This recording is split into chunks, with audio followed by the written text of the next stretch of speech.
Lots of people on. Hey, YouTube.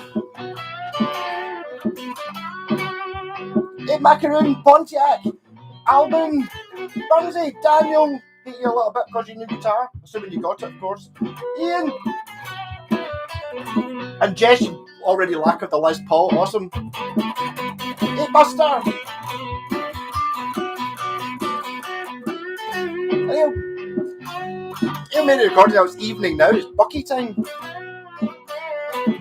My t-shirt's looking very orange today.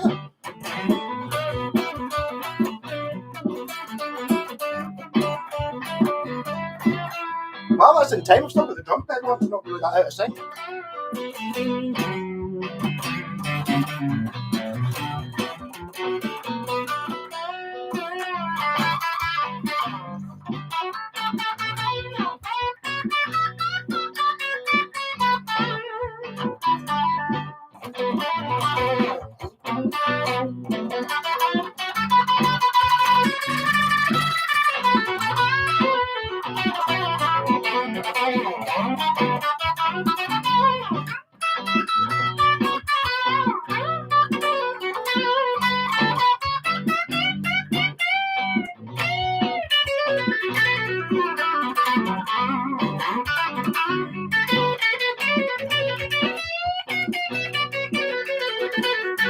Bucky every Sunday night, Macaroon.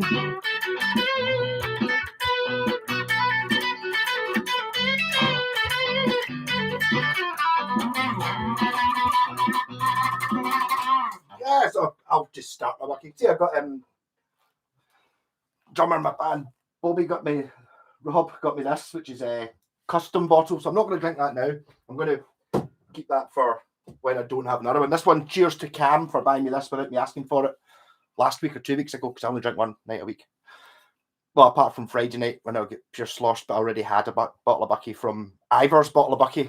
About 6 folk. There was only about 10 folk there, but 6 folk asked me why I had Ivor written on my bottle of Bucky. It's because when someone donates one, I write it on the back so I can. So cheers for Friday night. Yeah, Albany started playing bands and a drummer. If you're a drummer, that's awesome. No, it's pretty terrifying. I've done it before where I've actually gone in and played in a band, playing the drums. I'm not a drummer. It actually worked out quite well. Because I had one of those electric kits. Like when I was in my last house, I've actually nearly bought another one the other week. I don't have anywhere to put it for recording. And actually playing real drums is an awful lot easier.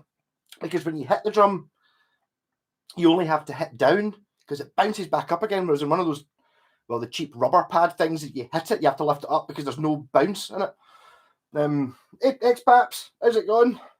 It's Bucky barley wine. No, it's made from the buckleberry juice.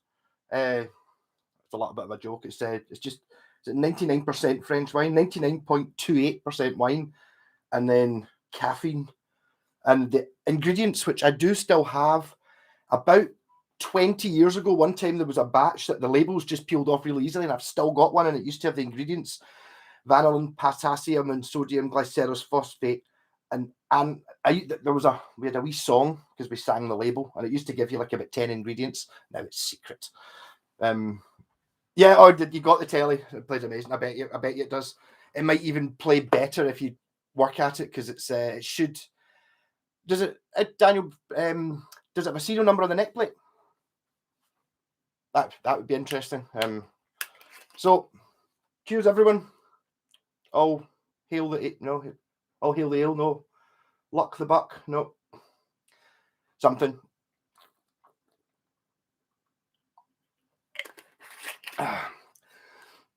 I don't think they added the toenail clippings. I think they just naturally occurred. I don't get the impression they were actually, intentionally cutting their toenails in there. I think just when they were stomping the wine. But I don't know. It's Jez who's just finished. He just said he's finished lacquering his a Les Paul tonight. He was going to listen and lacquer, but he seems to have done it. He lives there. We drove past it last week. It's like he said a few months ago, "Is up here? Is that anything to do with the Abbey?" And it's like, yeah, the Abbey's on the thing, but I don't know. So it only appears to be Scottish people who go mental for it. Oh, it just says made in Japan. I don't know. I mean, it might have been Ibanez that put the serial numbers on. It'd be interesting to find out exactly what one it is. Does it have? Oh, that's a good one.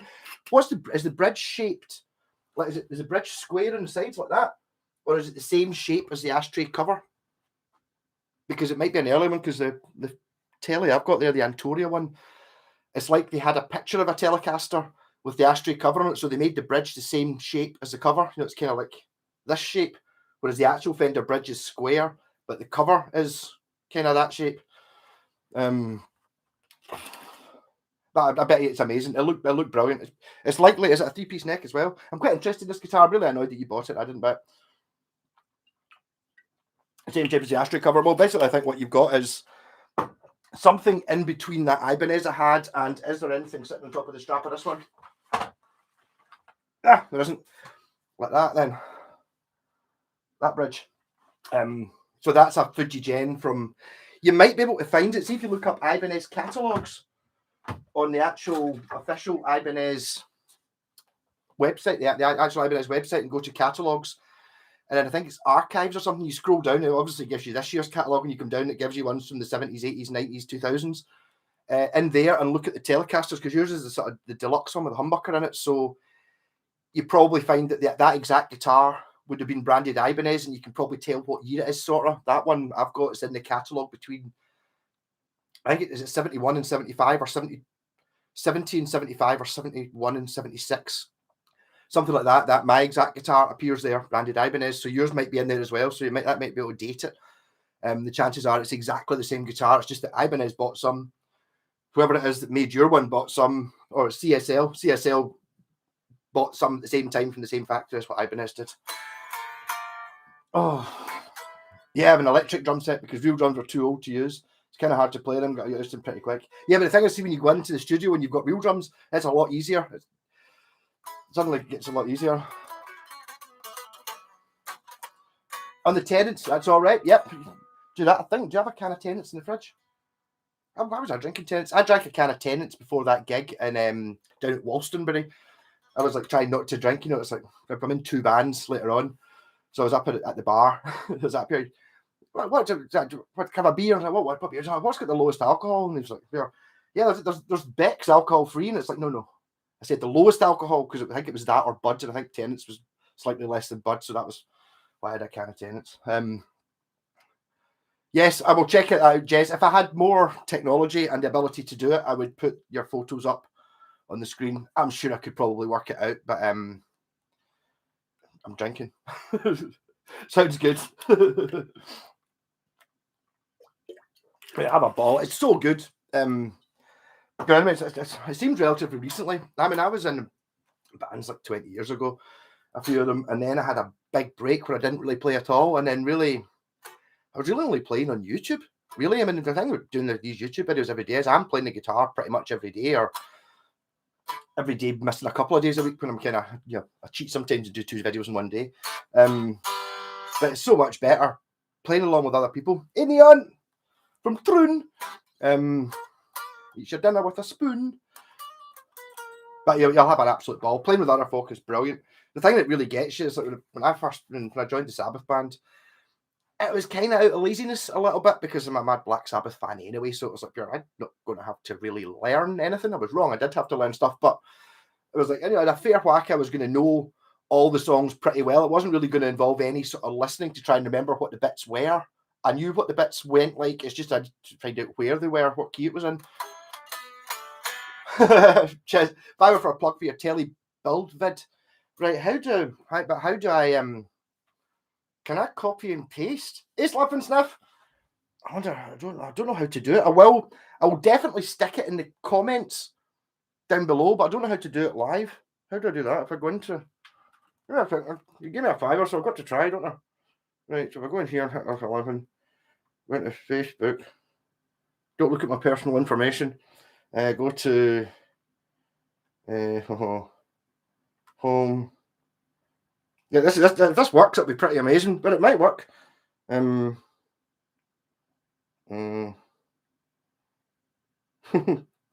does Mad Malcolm Guitars not coming up? It should be there. No, I'm sorry. I don't.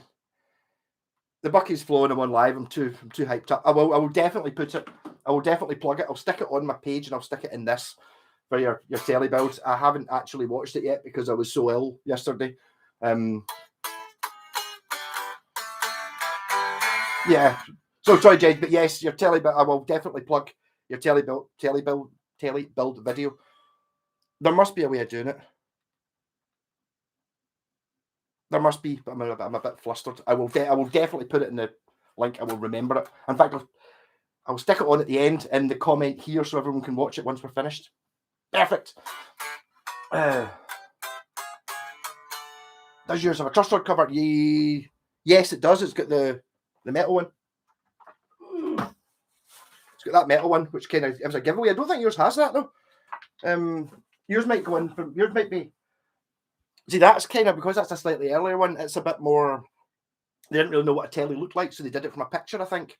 Whereas by the time it got to that 77 Ibanez one I had, pretty much exactly the same. It's pretty much a dead-on copy, if anything, slightly better than the 77 Fender. You know, it's like everything was the same. The braided wires and the pickups, everything that just looked almost identical. That's looks very like a tele. It's very well built, but it's not exactly the same. Whereas I think at 77, that's where the the lawsuit thing came in, where it's like, look, man, it's like you have this is a blatant super copy, as in take off where it says Ibanez, and you couldn't tell, or you go, this is a really good. You could almost pick it over the Fender.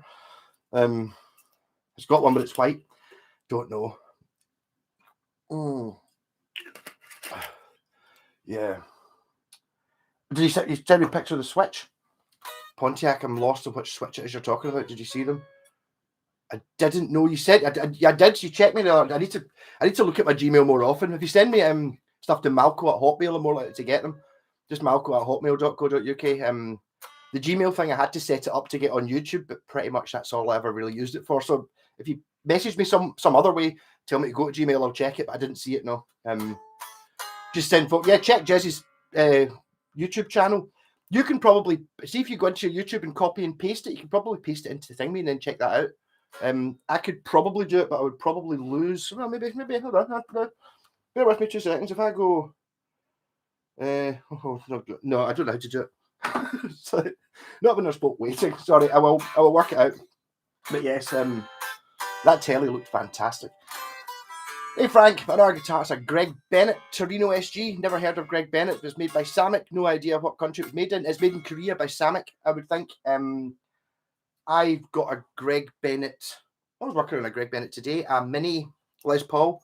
Greg Bennett is, or was, the original sales rep for that guitar, because Billy Rankin, who's in Nazareth, I've been talking to him a few months ago. He joined the Washburn Facebook page I run, and I don't know how it got to Greg Bennett, but Greg Bennett was apparently the rep who used to work for Washburn and would order him the guitars and turn up, and he got him sort of the 335 style guitar, which is called an HB35, painted tartan for him. Greg Bennett was apparently an absolutely lovely guy, and that was why Billy Rankin went with Washburn, because he liked Greg Bennett so much. He was so enthusiastic about guitars, and then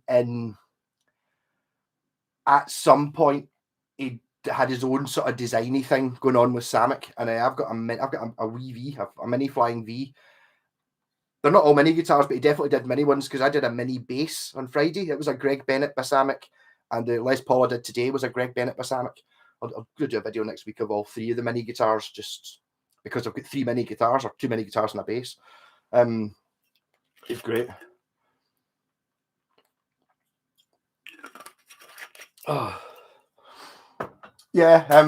No, I mean, I think Greg Bennett's basically, as far as I see it, I mean, I think he unfortunately died last year, because I looked him up, because Billy Rankin was asking, I wonder what he's doing, about like to talk to him, and it was like pure, quick Google, and it's like, oh, he died in like 2019 or something, not that long ago. I think Greg Bennett's a bit of a kind of like your Alan Entwistle and Trevor Wilkinson, they go to the Korean factory with ideas and better design things. I've got a guitar called a Badger, which is done by a guy called Alan Entwistle, which is the similar idea. You go to a Korean factory and you kind of do a really clever design on things. So the SG, what is probably much better than most of the SGs around that price. It'll have maybe slight little design tweaks that are a little bit cool, you know, like, I don't know, maybe it'll, you know, it's hard to describe what it's going to be, but, you know, none of it will be rubbish. It'll have a good bridge, you know, nothing with Trevor Wilkinson or Alan Entwistle or Greg Bennett on it will have, you know, you're not going to buy like an SG and go, oh, it's all right, but the bridge is a bit plastic. No, it's not going to happen. Everything will be at a standard where it'll be really good.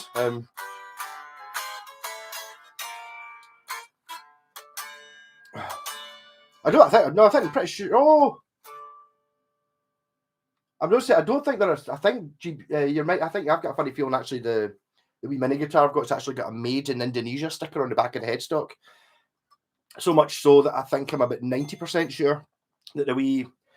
Oh, sorry. My legs are pure killing me.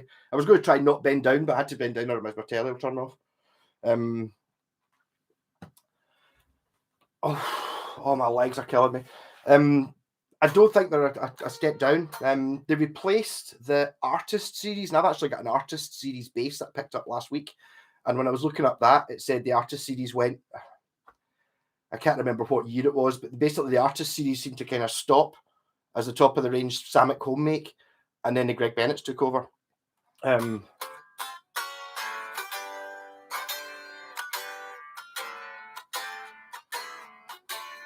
don't know, Daniel. I mean, it's like you might find CSL had a little bit of I'm not really sure. I can't remember what CSL stands for, but I know they definitely sourced guitars from the same place as Ibanez did. It's not saying it's not a rebadged Ibanez. It's because Ibanez didn't actually make guitars. They just bought guitars from it, but they bought it from the same factory, same as the Antoria. They're kind of the same as well. There's what's the other one? Kingston. I've seen my exact guitar on it was an American Japanese guitar, or it was like Americans putting them on, and it was 4 brands of that exact guitar, and none of them were Ibanez. None of the 4 brands that were there were Ibanez or Antoria, but it was very much obviously the same guitar with the sort of the silver truss rod cover and the funny shaped bridge and the control plate instead of having like a lever switch. It's got like a toggle, like a Les Paul toggle switch, volume and tone, and the input jacks on the thingy. But it's basically that guitar, so they're just buying them from different places. Hey, Joachim. Yeah, beers is all right. Maybe put some Red Bull in the beer and then some whiskey or something to try and tap it up. Yeah, and somebody actually commented. I think it was a Pontiac, and all my other guitars were getting up because my new FG Gen was getting a little bit too much. A little bit too much attention. So this is an FGN Fuji Gen, apart from so it's made in the same factory as my new guitar. Apart from this is 94 or 95 when they made this photo. You'll notice that it looks like it's made of pure and amazing wood. Look at that blister, but it's cheap. That's why I got it. But if you notice, see when you put it at different angles, you know, at real wood at a certain angle, you get this amazing grain. It kind of shines and goes reflective. On this one, it doesn't really matter what angle because it's actually a photo of wood stuck on the guitar. It's actually Fuji film, so it's Fuji film, which has nothing to do with Fuji Gen. Actually, well, it's actually to do with this guitar, and it was a kind of joke, but they ended up doing it. And the problem with these is it cracks and falls off. So the way I was looking at it is like, see when you're playing it, you can't really see that dent too much, and then my hand's kind of covering that one, but I could paint it. It's quite common to strip off the Fuji because the photo goes kind of brittle and cracks off. Actually, I saw someone selling one of these. I've seen them before for like £1,000 without any cracks on them. But someone was selling one the other day in Facebook Marketplace. I think it was down south, down in England somewhere. And it was he wanted £500 for it, which I thought was a really good buy for a Fuji Gen made in Japan Strat, which didn't have any of the cracking on it. But the thing about that is though, when is it going to crack? It's gonna. This one did. I think they all are gonna. I don't know how you would keep it. You know, it could just be like up here. Oh, I'll just take it out to the car and take it out. It just goes. So just leave it the way it is. Yeah, so the Artist Series SG. So I think the Greg Bennett Series SG is probably the one that replaced the Artist, I think, and probably very similar, apart from maybe, I don't know, it said they've got a funny shaped headstock. I don't know if yours will. Hey, where are all the tech tips? How's it going? Hey, Finn. Oh, it's busy tonight. Hey, Graham. The bridge pickup on my tele sounds like it has a compressor in it. Sound too squeezed. I had a tele, it was a Mexican one. I'm going to say, why did I buy a Mexican tele? It's because it had been smashed up and the guy didn't have the neck, he only had the body. And I put a neck on it and did it up, and the pickup was really weak and sounded like it had a compressor in it. What had actually happened is, on the back of a Mexican tele pickup, I don't know what kind of pickup it is you've got, but one of the magnets had fallen off the back. It had kind of fallen off and it stuck to somewhere else in below the cavity. So that was why the pickup was still on but not working, because only one of the magnets had fallen off. So I basically just redid a super glue, stuck my magnet back on again, back to full power. So that you might have found that the magnet, if there's only one magnet, it might have come off and is maybe sitting at an angle or something like that. Something as simple as that. Because I mean, the thing about a pickup is it can't really do anything other than work or not work, because all it is a metal pole. It could be like, think about it as a magnet with a wire wrapped around it 10,000 times, and then you get the start and the finish of that wire. That's the two wires you've got to stick onto the output jack or onto your volume control.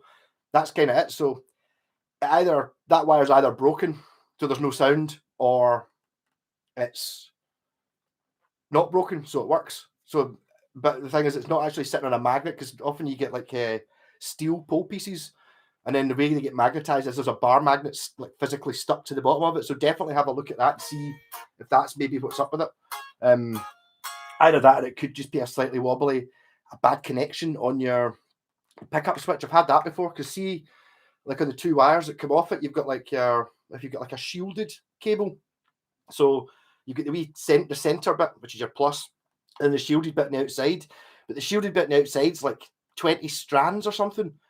One of those strands might be just a little bit, just touching something, which is maybe just kind of half shorting it out, limiting the signal, something like that. Yeah, I have not tried a mini Crybaby, no, but I mean, I've got a couple of wah-wahs. I've got a Morley fuzz wah, and I've got like a multi-effects thing I use for the bass with a wah on it, and a Crybabies just sound different. Crybaby is the wah-wah sound you want, sort of thing. All the other ones I've ever tried, even though technically I think they're superior, because they don't wear out, they're not as noisy, and when you've got them off, they don't suck all the tone out your guitar.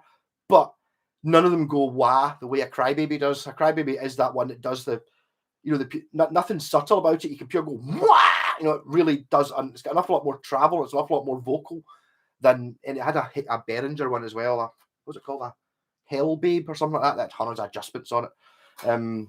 But the actual, I've got like a solid Crybaby, and it's good. The reason I stopped using it with the Black Sabbath band is because the thing weighs the same as a brick.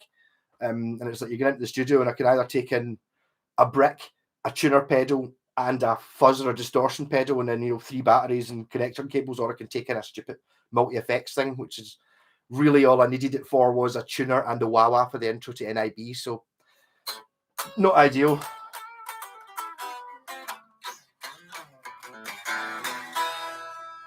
But I think the mini Crybabies are meant to be amazing, and also it fits on. It probably doesn't weigh the same as a brick. I bet you it weighs half as much as a brick, so it's still made of solid metal. One magnet mounted to pieces of walnut glued to the body, not the magnet. I don't know. I don't know, Pontiac.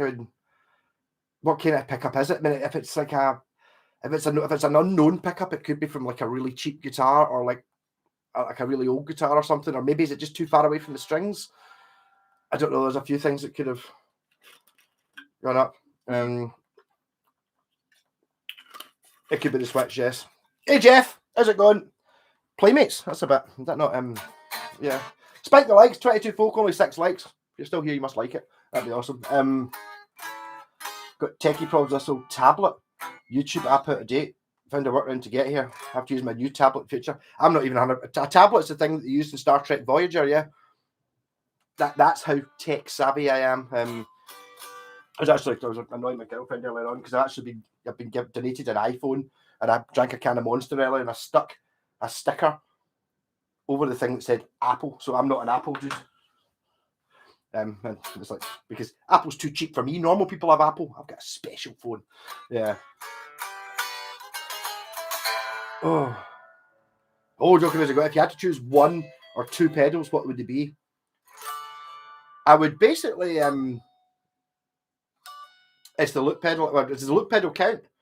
If it's for a gig, I only use one pedal anyway. I use a fuzz pedal, but that's really only just why not? Basically just a loop pedal, a tuner pedal. Well, then if you want to get limited to that, I would basically go, well, if the tuner has to be one of my pedals, I would just get like a clip-on one or something, so I didn't have to use up one of my pedal spaces. But I'm not a pedaler. I pedal rubbish and shite talk. I don't pedal on the guitar. Sorry, that was poor. Catch you later, Graham. Going to finish was a bad idea. It was funny. I don't know, but the thing is, I do have the option. I mean, obviously, I could just strip it off and paint it, but I kind of like it gives you something to talk about. It makes it a more interesting Strat than a normal Strat. Really, I mean, I suppose the interesting point is it's like a 50s one. This one, so it's got like the 7¼ inch radius. It's got the crossing tuners. It's got the, you know, you adjust from this end. It's got the tiny frets. It's really light. The pickups are the most expensive ones I had, because I think what happened with this guitar was somebody had bought one of those, you know, the scratch plates you get off China, eBay for like 15 quid, pre-wired scratch plates. Kind of had that in it. You kind of look at it, it was like, you know, the really tiny pots, not with the rubber wires. So I basically raided my parts bin with all the pickups that I'd got over the years that were I'll wait for a guitar to put those pickups in. You know, it's like, no, I'm not putting in what I'm selling. I'll just so this is a DiMarzio stacked pickup, which I got in an Aria Mega Metal that I bought. I wired up for my pal Wayne, and he said, "Well, I'm going to sell it anyway. Can you put another pickup in and you can keep the DiMarzio?" Did that. That was in the neck position though. This is a gold lace sensor, which was in an Aria Rock device, which should have been a 2 humbucker guitar, but it had like the humbucker thing had a plastic insert, so it took one pickup, and it was the gold lace sensor. And this is a 1974 Fender Strat pickup, which I got off my pal Jim about 10 years ago, and it was in my Kramer in the middle position with a gold cover on it. Not there anymore. I put the Kramer to an HH. So that's the 3 pickups, and I used an ancient looking Switchcraft switch. And I mean, basically, this pick guard is worth more than what I paid for that, easily. In fact, 2 of these pickups, kind of any 2, are worth more than I paid for the Fuji Gen. It is quite a nice guitar. I got this in a trade, and I kind of wanted it because I do kind of slag off Fender and Gibson quite a bit, and it's like I should really have one. I mean, it's really nice. I'm saying that's not really a Fender, is it? Because it's Japanese, so it's made in the same factory as that one and other ones, but not this one.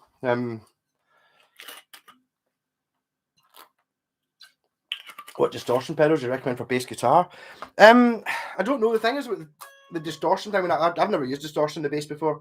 It was only when I joined the Sabbath band I had to use it, and it was you can't really use a fuzz pedal, because as soon as you turn it on, you lose all the low end. So what I was thinking of doing was, well, ultimately I would use some sort of fuzz pedal and a splitter box, run half of the splitter box through this 400 watt amp, and then the other half of this fuzz pedal through this, so you still got the full amp and clean, and then a fuzz on top of it. But basically any fuzz or distortion that has a wet dry signal on it, so that you can have it, so as soon as you turn on the distortion, you don't lose all the sound. You know, you want to have both sides.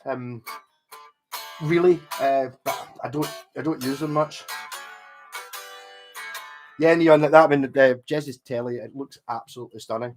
I felt really bad about that, because I was looking at it, and it was the first photo he showed me, it looked amazing, and he painted it was a little bit dark, kind of just off the cuff from the top of my head. So a little bit dark, but beautiful. It was like, right, so he sanded it down and did it lighter, and it looks much better, which thankfully it was a lot more extra work for you. Yeah. Alvarez Classic Custom, early 90s Korean, interesting Strat style thingy, not expensive. I don't really know. Alvarez are obviously famous for their scoop guitar that kind of has a scoop that goes up in here. So you can get, I don't know why you would want to get behind the strings, but I don't really know much about Alvarez. I bet they're made by Samick. I mean, the thing is, it's this, by the time that you get to 86 or 87, Samick knew what they were doing. I mean, Hondo Formula One, Hondo Fame, that was Samick's brand before they closed down. They stopped doing Samick's. Are proper guitars. They're great. They kind of learned what they were doing. And then they continued on. And basically, I think what you're buying now as like see your Chapman guitars or PRSSE, and I can't remember who else, that kind of level of guitar, which you're now talking, they're not cheap. They're 500, 600, 700 quid. They're kind of that level. I was put off Samick, the actual brand Samick, because I went to try a Les Paul one time and it was only 25 quid or something. I was on my way home from work. I then tried it and the thing was hideous. It was I can't really remember what was hideous about it, but it really was just pure. So that kind of put me off the brand Samick. But if they know how to make their own guitars, I mean, that bass I bought for peanuts, it did a lot of work to make it work. The guy was a little bit, there was a reason it was so cheap. But it's really good. It's fantastic. Yeah. So yes, I know, Daniel. I'm not telling. I'm not going to tell anyone. You're not going to sell it anyway. You got it for 50 quid, dick. Really? So just spit at him. I mean, really, it's like that's. I sent the link to my pal Scott when you sent it to me, just like the photo of the link, and it was just like, and I was like, aye, one of the guys in the chat bought it, and it was like, bastard. No, that's an absolute steal. Yeah, that's a keeper. I mean, you need a tele. If you don't already have a tele, that's your tele. If you've already got a tele, just sell it, keep that one. I mean, it's not worth as much money as if it was Ibanez branded, but it's the same guitar. But I mean, when I was talking to, when I had that one a couple of weeks ago, the Ibanez branded one, I was kind of, the guy explained that it was his uncle's favorite guitar and he left it to me as well and all that. They wanted me to make it work and I would never sell it. And I was like, it's a smasher. I mean, you'd get a fair bit for that. He was like, he looked them up. He's like, they go for like 900 quid in reverb. Like, what? Oh, I was expecting 400, 500 quid, but I think that's probably what you're getting there. You're probably looking at 400 or 500 quid for the CSL one. It looked fantastic, assuming it works. But see if it. The thing is, because it's so good, it might be really badly set up, but because it's such a good guitar, it still plays all right. It might be worthwhile getting some, if check it, see how good you can get it play. Similar thing that happened to me with that when Scott took away my Ibanez Roadster. It played great. Oh, fantastic guitar. And Scott was like, you can see it in the Roadster video. You can see him kind of, physically a bit flustered about something.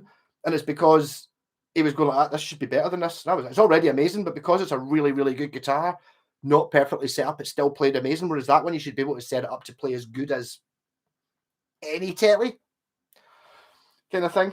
Yeah. Oh, love it. Oh, love it. Do you have any Dion guitars? No, you don't really get them here, but that's a Dion. Well, Yamaki are the company that they got a Washburn contract to build electric guitars. That's their first electric guitar. And then they were doing the Washburn thing, and then they started their own brand, which was Dion. And it's basically, there is a Dion that's almost identical to this, apart from this horn is a bit longer, and the pickup switch is there.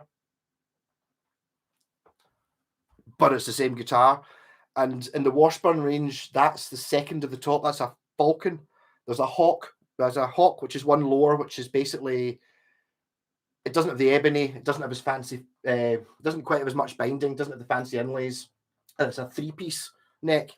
The Eagle, which is the one up from it, is the same as that, basically, apart from with more binding. And then, but there's a Dion, which is another one up, which has got a 7-piece or a 5-piece. No, it's a 5. It's got a 7-piece neck. It's not quite as pretty because it's just not quite the right shape. I mean, it's identical all the way around here. Same bridge, same pickup, same components, same everything. Apart from it's just a little bit, so it probably balances better. But I mean, you don't get them here. Depending on which Dion it is, because like nearly all the companies, Dion get bought over. Yamaki went under in 1982. Somebody bought the range and then they produced, they were just made in Korea, plywood guitars. So it could be like a pure yay, or it could be like it's just the same as a Washburn, an Aria Pro. No, still decent, but not that, not that level. That level's like a 4 or 5 grand custom guitar now if you were to buy it, and the big Daons are like that. You'll be able to tell by looking at it though. There's one called the Barbarian, which is very similar to the Washburn Raven I've got, which is finished by Yamaki but built somewhere else. It's a sort of a budget version, bolt on neck. Doesn't look like that, but you can see when you see these things in person, you know that it's beyond anything you go for. The Savage model. The Savage is the one that's the same as the Raven. So yes, it's still good. It's not built by Yamaki though, but it is an early one. They do look good. There's one called a Headhunter. Don't know if you've seen that, which is like a 335, but it's got a bum. So it's like imagine a 335, but it goes like this shape. They look pure stunning. I mean, yes, it's got the same, might have even have the same pickups. Oh, try to find my. Yeah.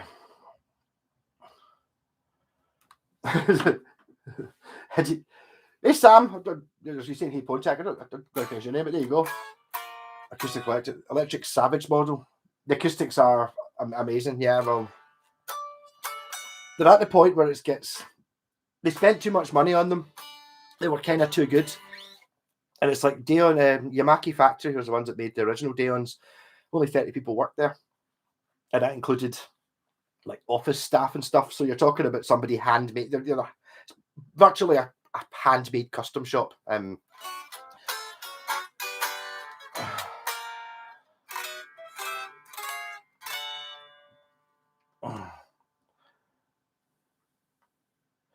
Does anyone have an Aria Pro 2 that's a metal bar on the strings but screwed to the headstock? It's basically one string to the holds down all 6 strings. That's quite common. Is that does it have a Floyd Rose on it? An interesting point. I mean, it's like that sort of thing when you're talking. It's not that heavy, is it? Yeah, that sort of thing.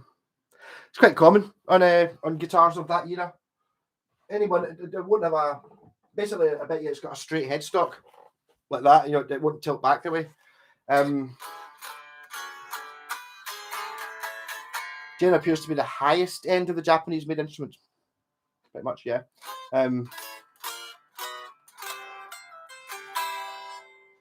cats are past it a little bit. Past it. The cats, I mean, they're still good. They're your Samics. Basically, that's what I was saying there. After 86, the Samics started being really good. The cat is basically a Samic made in Korea. They are good. So I've had one called a Mega Metal, which was a Japanese one, which is cat's basically exactly the same shape body. It's an RS shape. If you look up Aria Pro RS series, there's one the first one's called an RS Esprit, and it was actually a Yngwie Malmsteen signature model. He's in the adverts, and it's the same shape as your cat. The cat's like the budget version or the not expensive Japanese version that Yngwie Malmsteen actually played. Yes, the Daon Mark XX is like the one I'm talking about, I think. Yes. There's also a bass one. There's a bass that's almost exactly the same as a Vulture, but just a little bit. Yeah.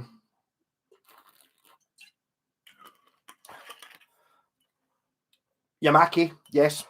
Yeah, Yamaki, which kind of sounds like like a made up one. I always remember Blake Seven going. This is totally off at a tangent, but there's a Blake Seven audio drama where he's talking about Tarrant's talking about he used to have a flivelcopter, and it was a Yamazuki flivelcopter that he learned to fly in, and I was like, he's just made that name up because it sounds Japanese, but Yamaki is actually a thing, and it's that's a Falcon, but yeah, that's the Eagle. It's called a harmonic lock. It's basically there is a Daon that's basically exactly the same guitar as this. I don't know if they've got a rosewood one, but this so you get brass blocks. There's Allen keys on either side that once you've set your intonation and your action, it clamps them solid. It's through strung brass bridge, like a wooden cavity cover, neck through wooden thingy, ebony, actual brass which I haven't polished up, rings.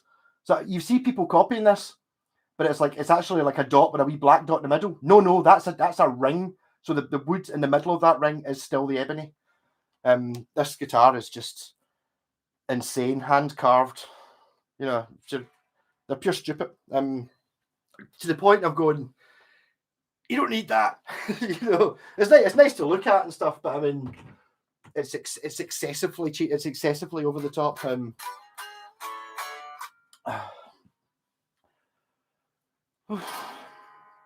Jillian, yeah, you need more guitars. Just think, see if Taylor was into golf. Imagine how much money, and see all that money, it just goes, because golf clubs, as soon as you buy them, they're not worth anything. It's like the trick is not to buy guitars that are really cleverly bought. I mean, all these are clever ones. I bought all these at the lower end, so all these ones that I've got here, even the one I just bought there, actually, are all worth more than what. Like if I tried to sell them on eBay tonight, like if I put them on, I don't know, I put them on Facebook Marketplace for what I paid for them, they would sell in 30 seconds. If I put them on for 1.5 times what I paid for them, they would sell in 2 days. So, you know, and that's the difference. If you were into golf, how many £1,000 a year does it take, you know, to pay your membership fees? You don't get that back, you know. And it's like, if you put it in the bank, right? If you just, I've got £500 saved up in the bank. If I wait 5 years, I'll have £515 or something like that. It's like, whereas if you were clever and you bought a nice £500 guitar and you bought the right one, it could be worth twice that. So yeah, more guitars, better, definitely. And they don't wear out and they don't get old. It's not like a car. Like, you know, you can't play a car that's 50 years old. You can't drive a car that's 50 years old because you get MOTs and things breaking all that. Basically, well, this is a 50s design. Basically, all these guitars you see here are pretty much the same as what you got in 1950. In the 50s, basically, they were all sort of designed. Well, that's what SG's, 62. You could argue that's a Telecaster at 52. You know, okay, these are 80s ones, but they're basically just versions. That's a P bass. They're 54 or 56 or something. You know, that's kind of like a Les Paul 58. You know, there's not really any technology that's in any of these things that can wear out or break, so they can still keep going. But yeah, the Cats are good. I used to be pals. My pal Mo used to stay in a cave. He stayed in like a flat in Glasgow that was kind of downstairs when you enter like an old tenement block, and it was called the Cat Cave, which was pretty cool. And that's because the guy whose flat it was, who was a lefty, had an area of the cat, hence the Cat Cave. So it was good enough to name his flat after.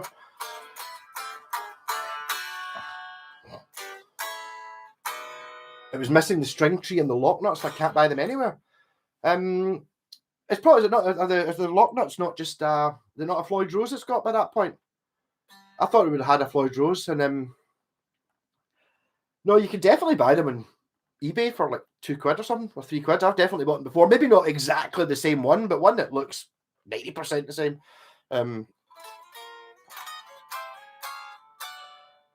1984. So 1984 is when they started making them in Korea.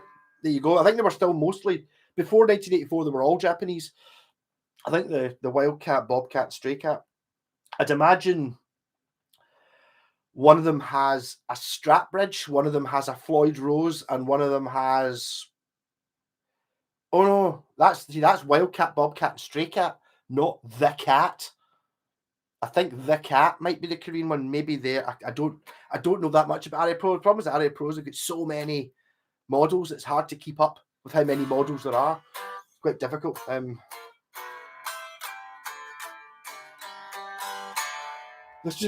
Sorry, dealers up here. Give up beer. Keep up the beer. That's all right. Yeah, it's just I don't know. I mean, I don't know how well they design these things, to be honest. If they had the bit there to take the locking nut, yes, it's basically just because it's a straight headstock. You know, if it's not tilted back, then that's a part of it. 1980 Electra.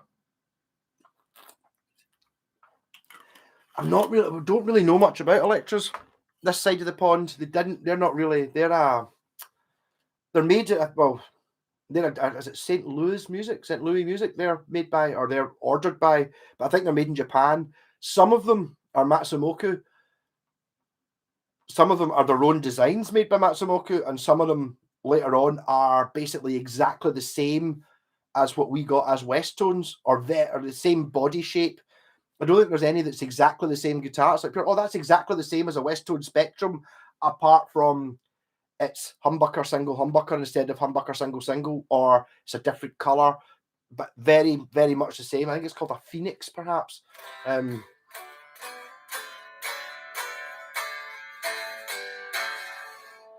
Yeah. I don't know. Frank's trying to get those bits. I don't have are the locking nuts? Are they funny shaped ones? Because I mean, I know you get Westtones that have got like the problem is, see, like Floyd Rose licensings, you weren't allowed to, or it was very difficult to license a Floyd Rose up until 1986. So pre-1986, and the Floyd Rose license basically covers the clamps that go on the nut. You know, when you get the nut and the 3 clamps in a one unit, that's what the Floyd Rose license has. So that any guitar that doesn't have a licensed Floyd Rose isn't allowed to have this bit. You can copy this bit, but you can't copy this bit. So all these ones you see, like your Calors and stuff, I've got a normal nut and then some sort of clamp sitting up here somewhere. So that there's a point where it kind of breaks. I'm not sure where your cat sits. My insurance is a squire, great for home defence. Talking about insurance, my pal, unfortunately, Andy, he had not unfortunately, my pal's Andy, that sounded bad. He had a studio and I get broken into, and their guitars were all there. And what was there was his Japanese Fender jazz bass, an American Fender. No, it wasn't a Fender Strat. I can't remember, but it was like a couple of £700-800 guitars, his jazz bass, and a Westfield that he'd done up to look with had all the the covered over bits, and that's the one that get pinched. The other stuff didn't get touched. So maybe have one. See, that's the danger of having one that says Fender on it. It's almost worthwhile for insurance. Get yourself a copy, one of those Burzwood guitars that aren't worth anything. Buy one for a tenner. Get the Fender logo really well applied to it. Polish it up and have it sitting prime of location so it looks like that's the one you always play. Because people have heard of Fender, whereas you've got your Fidget-Gens and Washburns. I don't know who they are. Oh, look, that says Gibson Les Paul on it. I've heard of them. Don't know.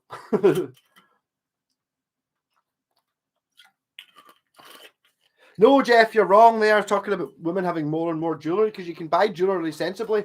Shoes, because they wear out and go down in value. No, not really. Aria Pro, Wildcat, Stray Cat, Bobcat, Japanese made only here with a maple fretboard. Yes, it could be. It does have a Floyd Rose, but are the locking nuts all the same size? They will be, yeah. Or have you got a file? Because I'd imagine you've still got the clamp for it to have a guitar with a. Yeah, the Rose has got. This is the first year Ibanez ever had a Floyd Rose. Yeah, so I mean, basically, just that thing's just the same. The 3 screws. If it looks like that, it's the same as that. It's a standard size, and that's from like a 1986 one, but it'll be exactly the same thing. This one's actually bolted through from the back, which you don't really need to do. But yeah, it's just 3 blocks. I have done it before where I've had to file it down just a little, the blocks down just a little bit to make them fit. And the string retainer, it's just called a string retainer bar, and you can definitely buy them because I've bought them before for guitars. And I suppose you could probably measure it to find out the distance between the string spacing, but I mean, it doesn't make the guitar any less original. And the thing about the originality thing is, on a 1952 Telecaster, yes, it matters that you've got all the original screws and all that, but on anything, I mean, these things, it's a functional guitar. You don't want it to be silly.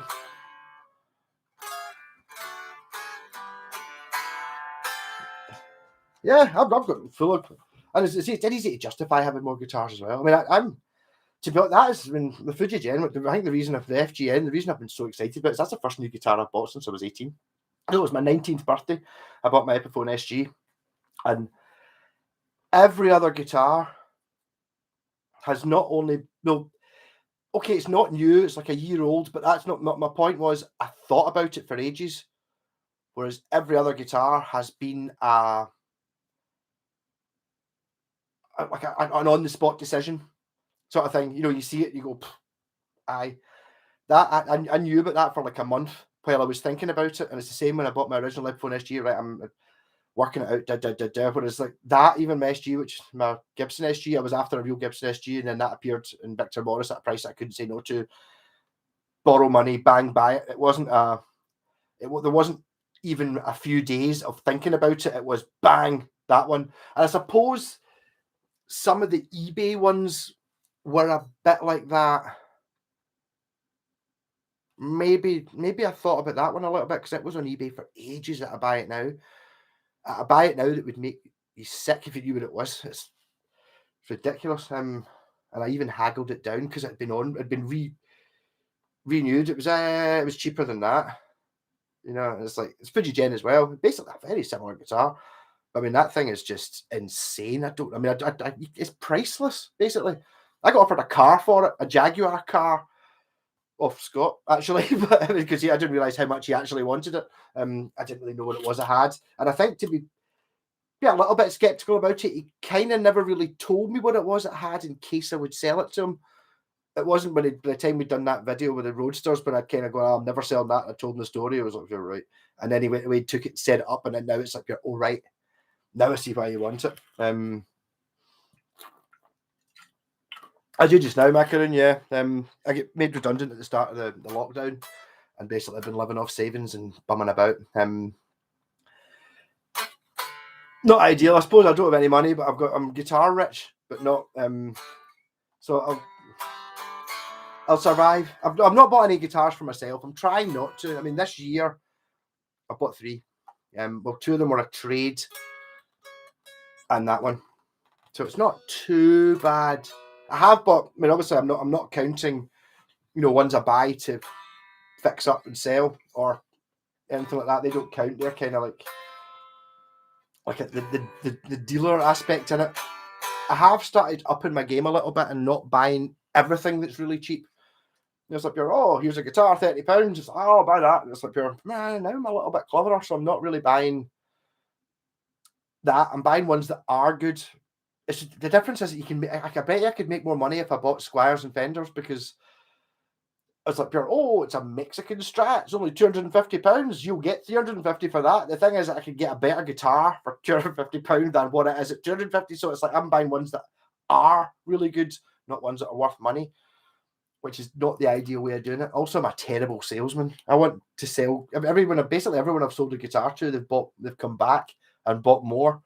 So, it's like the old happy customer thing, and I'm maybe just not that greedy, or try not to be greedy, even if it is a case of, a guitar's worth £300. I bought it for 100. I'll sell it for 200 because I'm doubling my money on it. It might be worth a little bit more. Macaroon, I'm an expert at justifying it. I'm an expert. I keep telling people it's like, and see anyone who's actually smuggling guitars past their other half, their girlfriend or their wife or whatever, they know damn well.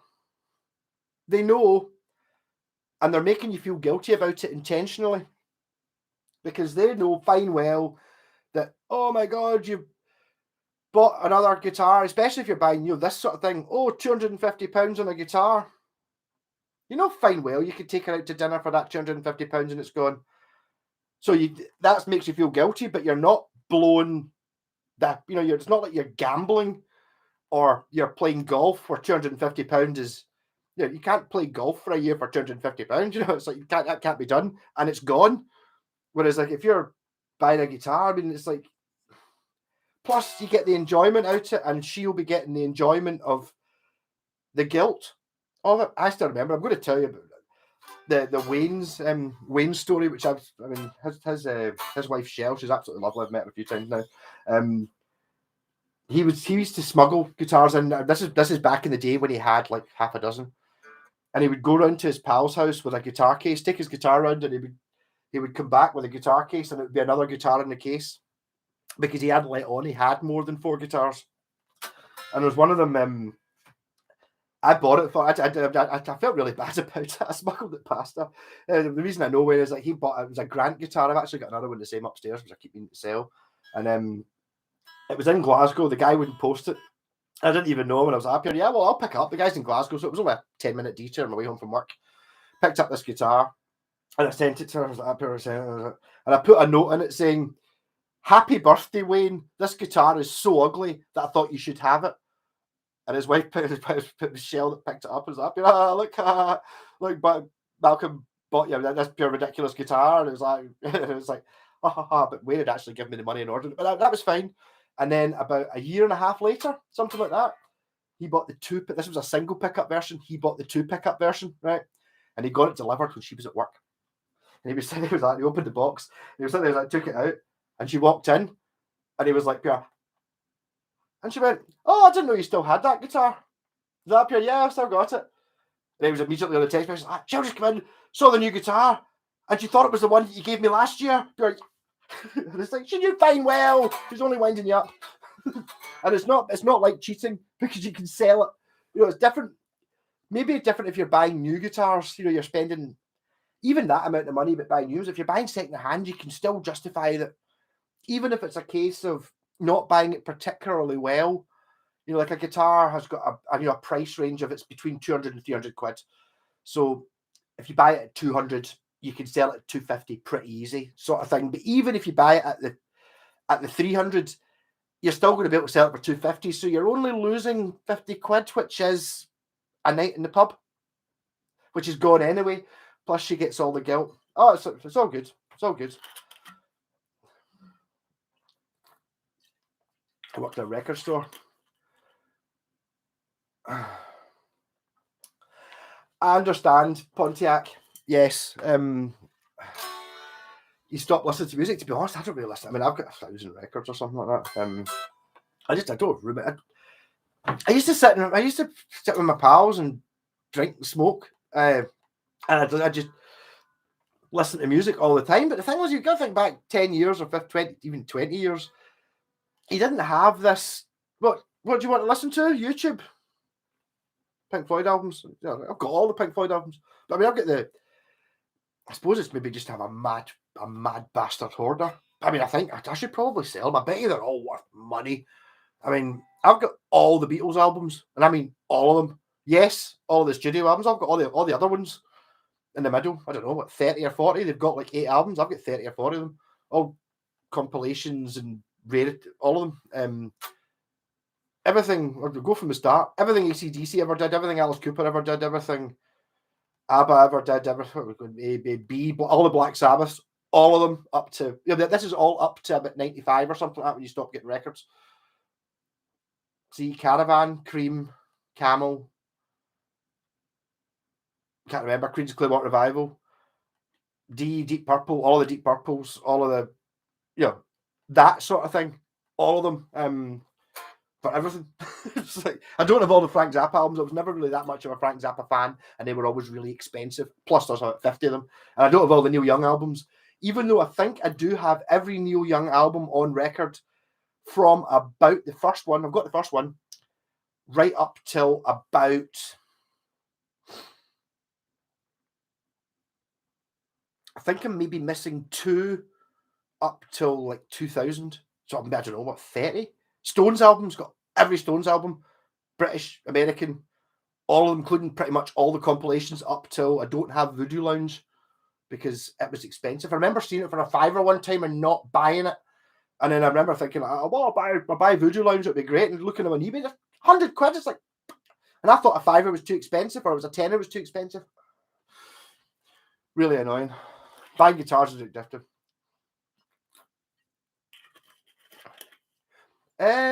I don't know, Frank. SX guitars are pretty good. When you say the body is plastic, you mean it's got a plastic polycoat on it. So does this. So does that. That's a Gibson. That one's nitrocellulose. But all the other ones you can see on that, and that one's varnish. But I mean, all the rest are all plastic coated. SX are really good. SX, I mean, I had an SX Strat, and I couldn't believe it. It was like I bought it. I got it in a trade. In fact, I got it and a badger for a guitar I was trying to sell for 120 quid. You know, like it was just I think it was a Honor or something like that. I'd put switches in. It was like two guitars, and both of them were as weird. I was basically swapping two guitars. The way I saw it, looking at it, two guitars of the same quality for the one that I had. I'm doubling up. The SX was an awesome guitar. It was way, way better than the Squires at that price.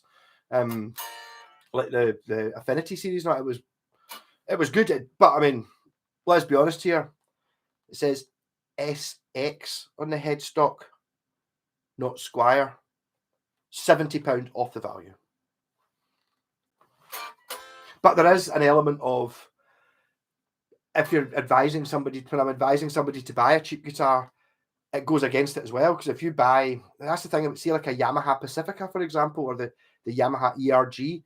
A Yamaha Pacifica, I think now costs about 180 quid, something like that. It's miles better than the Squire or the Epiphone you can get for 180 quid. It's miles better. But if you want to sell it next year, you're only going to lose 40 quid, 50 quid on the Epiphone or the Squire. You're going to lose 120 quid on the Yamaha because, oh, it's a Yamaha. Oh, it's not an Epiphone or a Squire. But then again, if you're going to play the lottery of, oh, what brand is good, at least you know that a Squire is always going to be worth money. It doesn't have to be good, but it'll always sell because it's a Squire, they're made by Fender, it's an Epiphone, they're made by Gibson, blah, blah, blah. You know what I mean? They've always got that. ABBA records are not worth much, they're not, no. I doubt they sold many thrift store 25-cent records. I've paid more than 25 cents. I know dollars are worth less than pounds, so 25 cents like 20 pence. But I mean, I've never paid more than £1. So I've never paid more than $1.25 for an ABBA record. Put it that way. It's like, the thing is with SX and Harley Benton, when you want to do upgrades, they don't always fit nice. The thing about the upgrades thing is, there's not anything on them that's bad. No, okay, no. I have having a shot of the. I remember the first Harley Benton I had was a Telecaster, and I thought this is all right, and I could, but this is going back 8 years, 10 years, or something like that. And I was like, yeah, it's fine. And the guy wanted me to put a hot reel pickup in it, and he bought. I think it might be my recommendation. You get a hot reel. Oh no, it was a tele, so it didn't have. Forget that. I think it was an Arctic one. He paid like 15 quid for it, 20 quid for a hot reel pickup to put into the bridge position. I thought, the guitar was fine. The tuners weren't brilliant. They were all right. Bridge wasn't amazing. It was all right. It was fine. It was a Telecaster. Fine. And it was something like 65 quid brand new from Thomann. That's how much it cost. It's like, what? Totally fine. Not like if you go back, see when I was starting to play the guitar, or not all good, but that the Iron Brew one I smashed up. Burswood, that you do get guitars. See the ones that have got the, it kind of looks like that. You got that, but it's a very pretty wood. And it's only, as a make you've never heard of, Rocker or something. Burswood, Westwood, not Westfield or Westtone, Erin. There's lots and lots of companies. It's all exactly the same guitar. Looks really fancy. You get it in a really fancy box with graphics on it. You get like a pure shit amp, a lead made of plastic, and a bin bag with a zip on it, and a pitch pipes with it. It's like, it's only 120 quid. Just throw that 120 quid away. It's not worth it. You still get that. But if you go back to when I was starting out, you did, or even in when second-hand guitars were, you did get guitars where they actually came out the factory and they didn't work. Whereas you don't get anymore a Squire or an Epiphone where you could buy it and it's physically not even worth fixing.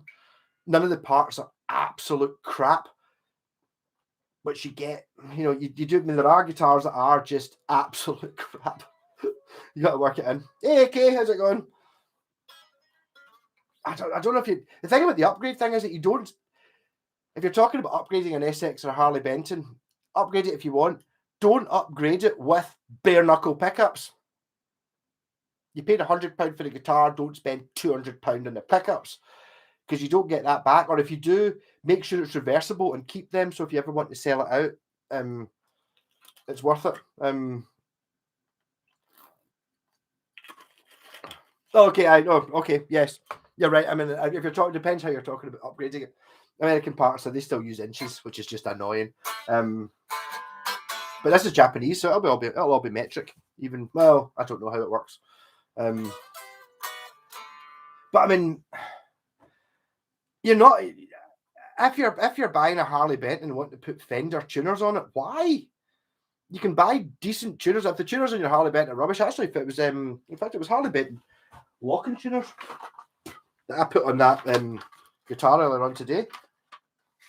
Yeah, it was them, Harley Benton locking tuners. I don't like locking tuners. I think they're a stupid idea. But if you guys wanted it, so that's fine. Just that. That's fine. Doesn't damage anything. It was a bit of a pig trying to drill the holes to expand them and all that. So there's a wee bit of work involved. But do you want locking tuners? I think it's maybe a thing in your head a little bit. It's like, the guitar's going out of tune. Better put locking tuners on it. That'll stop it going out of tune. Won't make any difference, but that'll stop it going out of tune. So it's like, you don't need that. I don't think it can be plastic, Frank. It must be like a plastic. It must be what you're thinking of. Is it's just like a really thick poly coating. It can't be plastic. Because SX are good. The Strat I had was a good Strat. It wasn't as good as something like this, but it was fine. For £100 or something, I couldn't really find anything wrong with it. Got a David Hasselhoff record at Freeback for 10 cents. See, the poster's the best bit. I don't actually think I've got. Depends where you are. I've to be honest, if I'd seen a David Hasselhoff record for like 10 cents, is a bit silly. But I mean, if it had been like under £1, plastic, as in molded plastic. Wow, that's new to me. I don't know. I didn't know that. The only SX I've seen.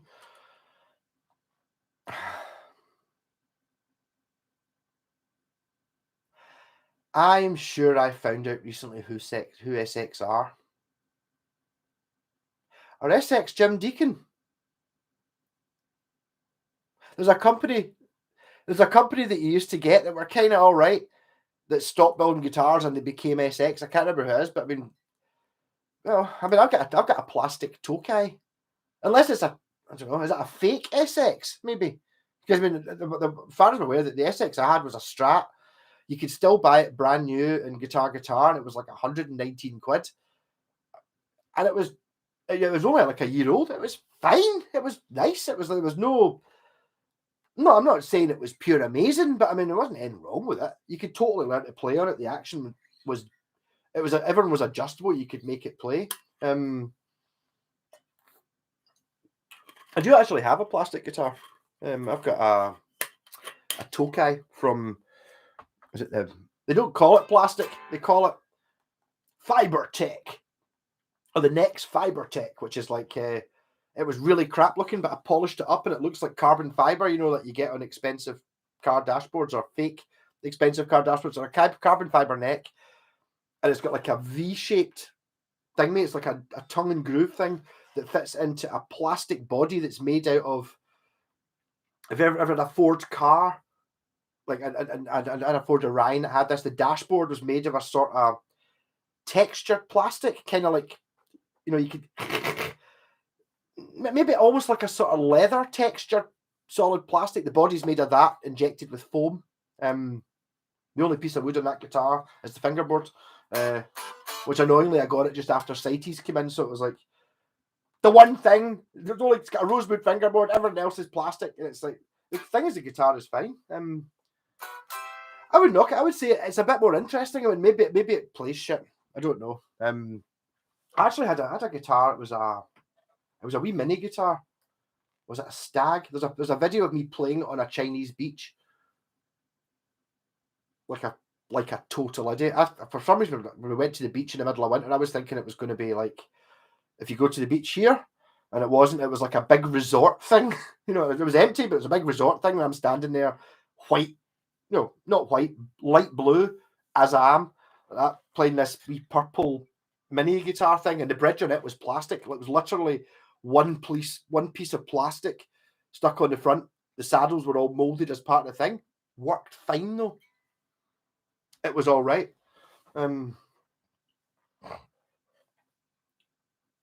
Yeah, Hasselhoff was the first. He was playing on the Berlin Wall when they started knocking it down.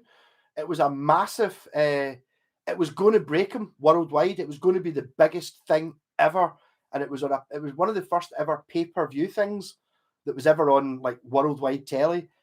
It was going to break him. It was massive in Germany. It was going to be fantastic. You see it in Dodgeball, they're kind of taking the piss at that, but he was a huge pop star in Germany.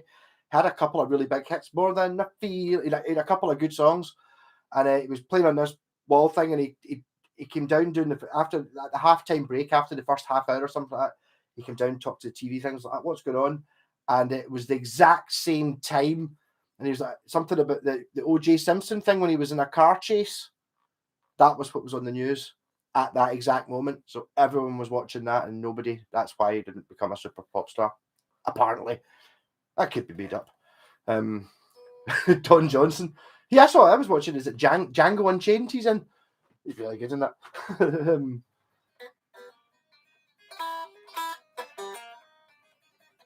I bet it's good. I watched that Berlin Wall thingy live in real life. There you go. I never saw that. I saw Roger Waters. Well, didn't see it. 1989, 1990, so I'd have been 10 or 11, didn't know. Yes, apparently Jim Deacon Ware, Scottish, named after 3 people. Someone told me. Jim, someone whose name started with Dia, and someone whose name started with Con. Well, I think they were UK wide. I think they were Scottish imported and distributed all the way through the UK. Although I'm not sure. I don't know about SX being an American brand. Westfield was Berlin Wall and OJ was years apart, right? It was something else then. Not OJ. It was something else. There was something when David Hasselhoff played the Berlin Wall. There was something massive that happened in the news. Some sort of live camera chase for something. Unless I'm remembering it wrong, there was definitely something. I mean, I didn't really watch the news. I only know O.J. Simpson from the Naked Gun movies. Really, that's the only reason I know who he was. I didn't know he was a footballer or whatever it was he was. Tanglewood have got some good stuff. Yeah.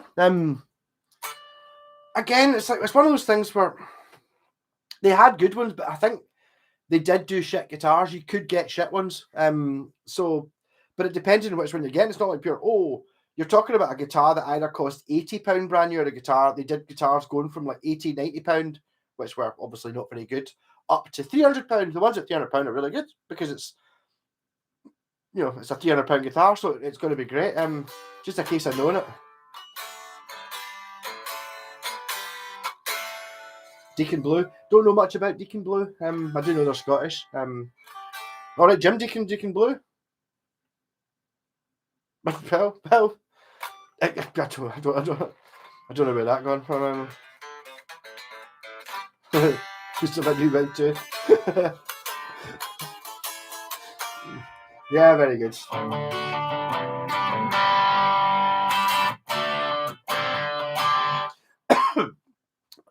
But I don't know. The thing is, as well, is that it depends on what it is you've had dealing with. Like, he sounds like a Tanglewood.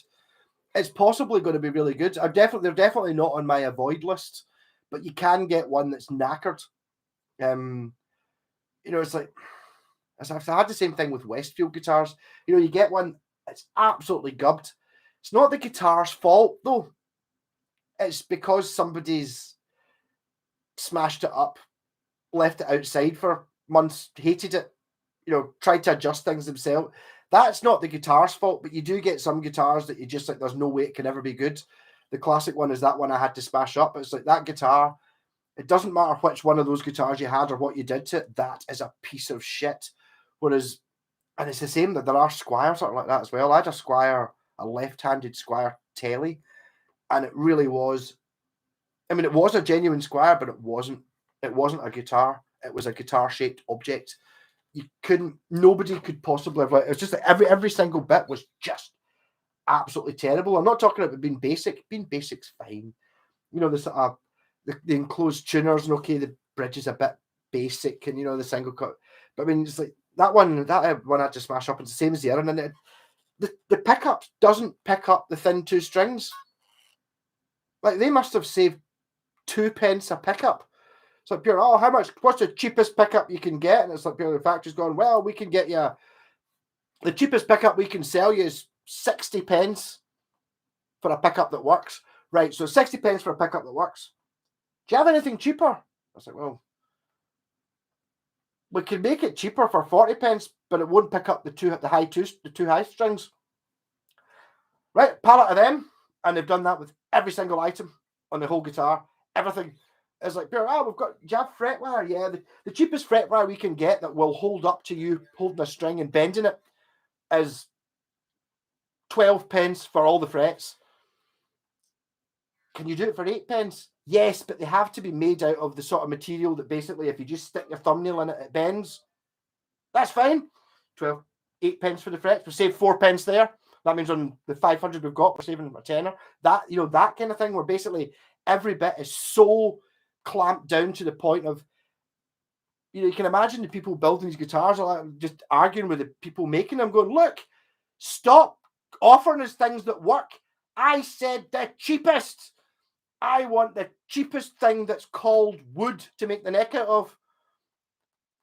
Yeah, we can do wood, but it's like, it's really bad and it'll bend and it'll never be. That's not what I asked for. I just want it as cheap as we can get it. I thought you said Ford Onion there, and that sounds good. Yes, I had several Ford. Oh. What is it? Mako? I quite like Mako as a name, actually. I know you've just missed the L, but it's a Mako shark. Maybe I should spend a bit more time trying to go on my marine biology thing and see if I can get a Malco shark invented. Maybe make that one. Once I've made it big and stuff, and I can do what I want, I can hire other people to build Malco guitars. I'll make a point of trying to find another species of shark, call it a Malco. Right, 2008. Maybe they've gone down the pipes. I mean, it wasn't a 2019 model, Frank, that I had, because this was 2 or 3 years ago. So maybe they didn't do well and they sold the name to somebody else. You know, the company's gone bust. Oh, we're on bust, and the debtors bought everything. You know, everyone is it the debtors, whatever you call it? You know, like who's it? They call the people that take shit in. The reclaimers, no, debt collectors. The debt collectors maybe took it and just sold it to the lowest bidder, and somebody's bought the SX name and they put it on plastic guitars. That could have happened. I mean, that happened.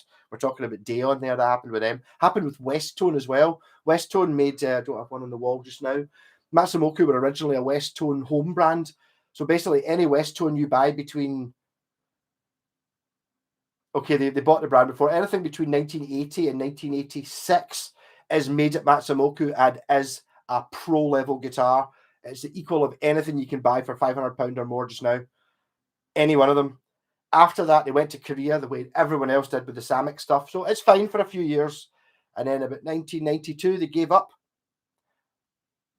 And then anything after that, it's your chances, because that name, Westtone, and the brand logo just get sold to the highest bidder. I've seen you get a guitar. They do BC Rich copies. I've had a Warlock, and I've tried a couple of the Mockingbird shapes, and they are MDF and plastic and rubbish. And folk, you see them, if you look up Westtone on eBay, you'll see folk going, oh, Westtone, famous Japanese company. Yep. But this guitar was made in 2000s where somebody's just bought it on the internet, or they won it in a gambling debt. So they're just putting anything on it, and they will sell because it's got a good name on it. It used to be. Did I recycle the same cheap Potts gag? Yeah, but it wasn't Potts though I was talking about. I was more emphasizing the point that it's the other parts, every part of it, every part of the guitar. It's like, I'm not saying that, oh, don't buy a Westwood. I want to be very clear about it. Westwood. Don't buy a Westwood. It's got crap pots. No. Every single thing you can possibly get as cheap as you can. The only thing I could keep was the scratch plate and the knobs, because you can't make a knob so cheap it doesn't work. It's just physically impossible. And a scratch plate, you can't make that so cheap it doesn't work. But everything else, pish. Even talk about the strap buttons. you would think, well, how cheap can a strap button be? I'm not joking. See the strap buttons, right? See if you held the strap button and went, you could squash it. That's how cheap it was. Yeah, sorry, I'll stop going on about that. I get quite annoyed about that. A Stratocaster, that's a strange name. Were you named after a guitar? And your big brother's called Telecaster. Yeah. A good cheapest parlor guitar. I don't really know. Yamaha. Buy a Yamaha acoustic. Yamaha acoustics are awesome. They'll do one, and it'll be better than anything else you can get. That's it. And if you buy it second hand, it'll be 2/3 the price of a brand new one, even if it's an absolutely mint condition, only 6 months old, and then it won't go down in value after that. If you buy a brand new one, it'll lose 1/3 of its value in 10 minutes, and then it'll just stay there forever because they're awesome.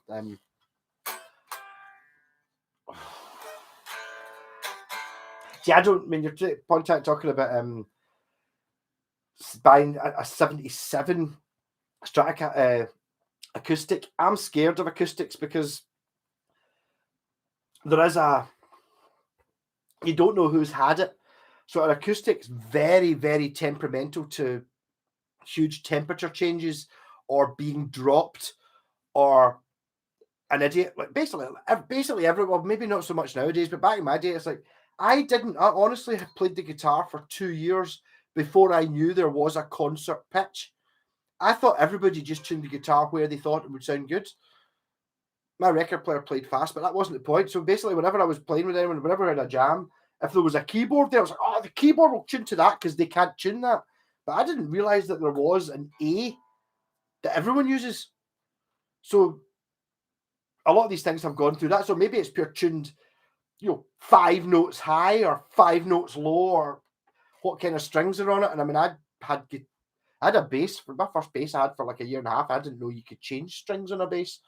Who knows? It's like all these things, and it's like, so you don't know what's whether it's bone and all that. Whereas at least with an electric guitar, it's like I know now kind of what I'm doing. But that's my kind of where my advice comes in with. You're going to buy a second-hand one, buy a Yamaha or an Ibanez, because it is possible it's been damaged, but it's not shit.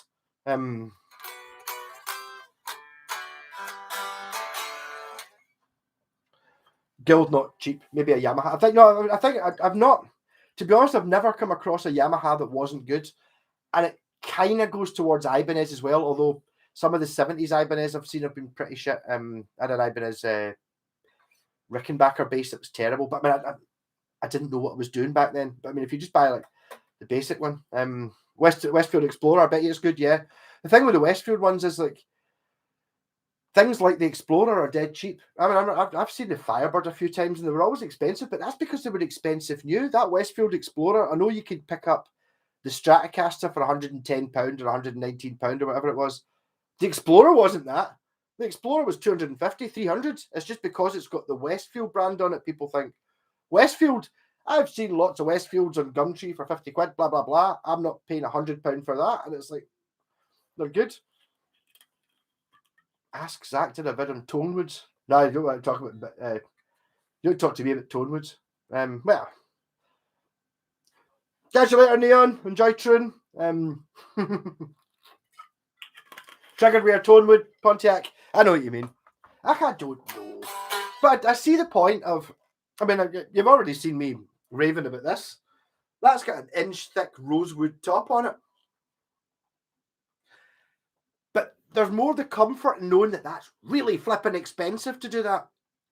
Rather than does it make a difference to the tone? Well, I don't know. But would you rather have an inch thick rosewood top or plywood? Well, if I'm paying, obviously you're choosing the rosewood top. And that's what counts. I mean, this one's actually basswood, whatever it is. So is that one, basswood. Which is the best wood for making guitars out of, according to Alan Holdsworth. And if you don't agree with Alan Holdsworth, watch something that Alan Holdsworth plays, and then if you're better than him at playing the guitar, you're right. But you've got to be better than Alan Holdsworth at playing the guitar, so you've got to know more than him. And there's nobody in the world that knows how to play guitar better than Alan Holdsworth. So basically, when I heard that, to be honest, about a month ago, it's like basswood. And that's why does Steve Vai use basswood for his Gem series? Because he heard Alan Holdworth saying that was the best wood to make a guitar out of. So like, fucking Alan Holdworth. You know, it's like, I mean, I don't know how many people you could talk to. I mean, if you talk to Steve Vai and said, so Steve, how's it going? Oh, you're a pretty amazing guitarist. Are you as good as Alan Holdsworth? He's going to go, but what, are you kidding? Have you heard the guy? No, not going to happen. I don't understand what Alan Holdsworth is playing. Don't particularly like it, but geez, it's another level. Do you know what I mean? It's like teaching someone ABC and then immediately giving them, I don't know, computer programming and pure intense super nuclear physics. Here you go. All right, so you can now say the whole the whole alphabet all the way through without making a mistake. Fine. Here is the theory of relativity. You know, it's that level of thing.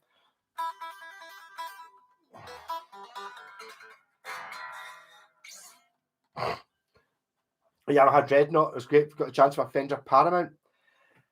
I don't know. I don't. And if you the thing is, it's always things. If you've got a chance to play it, you'll kind of know. It's like, assuming you've played guitar for a few years, it's very obvious. But I mean, that's why some things kind of slip through, because it's like if you're looking at them on the internet or in Marketplace, people don't know what they are. So it's like, well, you know, I mean, something like that. I mean, these things, they're now starting to creep up a little bit. But if you actually saw that in person and you played the guitar and you had a shot of it, you would just be going, I've never seen anything like this. But I don't, even if you didn't play the guitar, you would know by looking at it.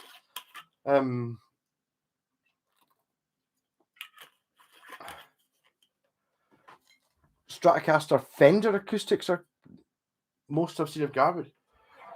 They could be, I don't know. Oh, no, it was like, hold on. Oh, I can't remember.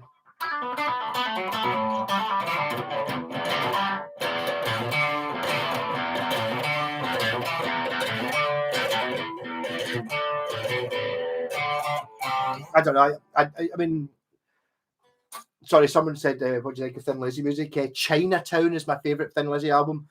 It's just flipping amazing. Obviously, I like, you know, yeah, great. I know, it's like,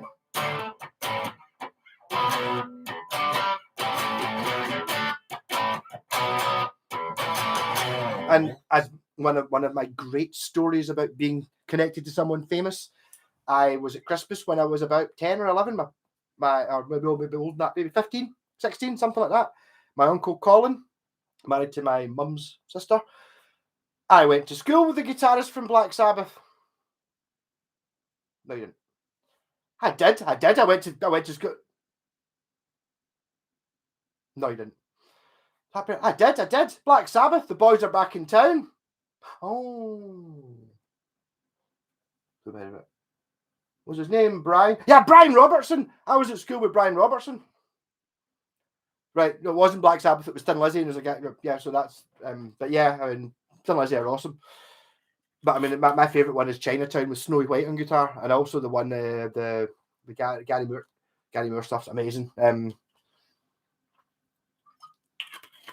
body tellies sound great.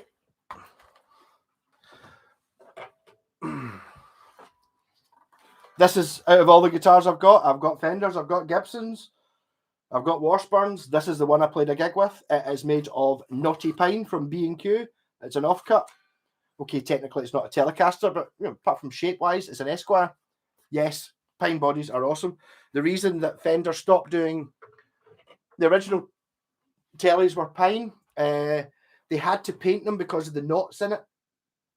And also, you don't get pine in California. What do you get in California? You get ash. That's the cheapest thing you could get. That's why they made it out of ash. Now, ash is a tone wood. Ash is a tone wood. Ash is a tone wood, because the original Telecaster was made of ash, therefore they're amazing. Yeah, but Leo's original choice was pine.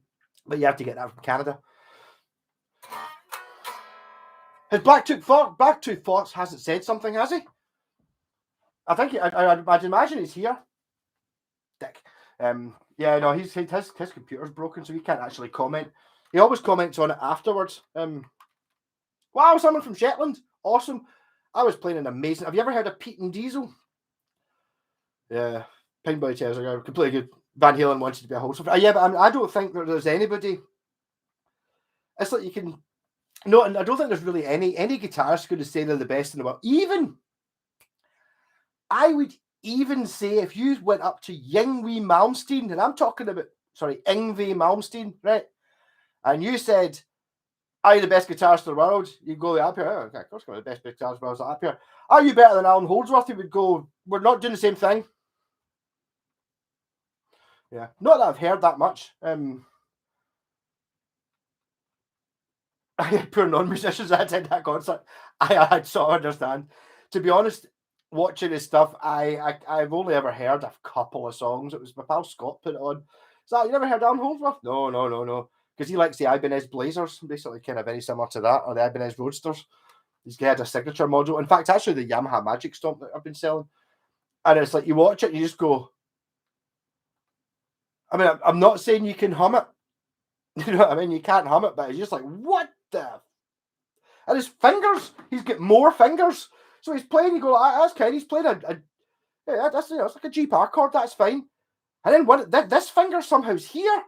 And you're like, what? And this finger's here. You're like, at the same time, it doesn't make any sense to me at all. I'd love to be good enough on the guitar to listen to Alan Holdsworth, put it that way. Yeah, Blacktooth. I take it Blacktooth Fox hasn't actually managed to get a connection. He'll be here somewhere. Is he talking to someone else? Hey, yours called hello from Scotland. I was getting there. Have you heard of? Oh, he's the Western Isles, so that's maybe not Shetland. Shetland's a bit further away. It's still Scotland though. There's a band called Pete and Diesel, and they've got a song that I keep playing. I can't help playing it. It's amazing. It's no, it starts in B minor.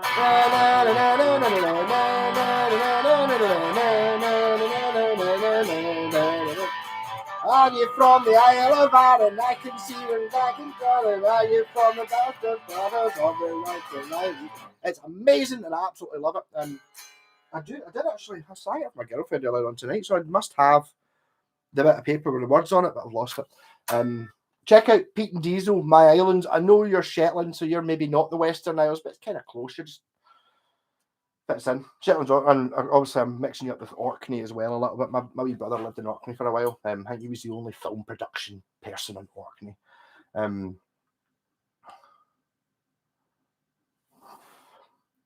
Stop saying you love him.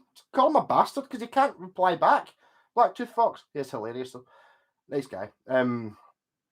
Thin Lizzy, two guitar attack. Oh, I get caught up. Firebirds look so cool. I want one. They're kind of strange. I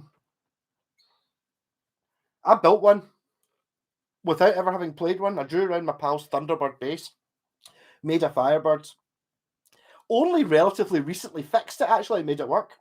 And I kind of lost interest. I don't know. There's a little bit too much. It's a bit cool. I mean, I'm universally uncool. I don't know. There's something cool about being not cool. Does that make sense? Obviously, one of the reasons I hate Oasis so much and I hated the Stone Roses is because they were so cool. And the reason I like Black Sabbath because they were ultimately uncool. And the reason I love baby metal, they can't get uncooler than baby metal. And it's the same. See, like your Jazz Masters, Jaguars, Firebirds, they're really cool. Therefore, I don't like them. It's kind of, I know it's wrong and stupid and pathetic, but it's just the way you go. In fact, you bought a cheapest loop pedal made by Donner. It does the job. I mean, Firebird, Brian Jones, yes. Reverse body. My pal Buster gave me a big pile of guitar magazines. I think he inherited off someone else. That many guitar magazines. I've been reading them in the toilet. Which I'm sure hygienically is not brilliant because I'm pretty sure that the other 2 or 3 previous owners probably did in the toilet as well. But you wash your hands after the toilet, that's fine. Talking about reverse bodied Firebirds, non-reverse bodied Firebirds, because the shop, if the one you think of as being a Firebird, as in this is a Firebird, that had to be introduced a year after the original Firebird, because the original Firebird looked too much like a Jazz Master. So they flipped it upside down, and it's like when you look at the original Firebird, the non-reverse body one, it kind of looks a bit wonky, like somebody's just drawn it and like he doesn't really know it. Like if I tried to draw a Strat, it would look like a reverse body Firebird or a non-reverse body.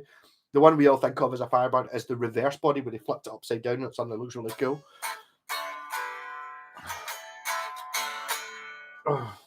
Holdsworth is pretty much. I'm sorry, really. I don't know anything about him. Really, I just know he was. I mean, I know he played Ibanez and.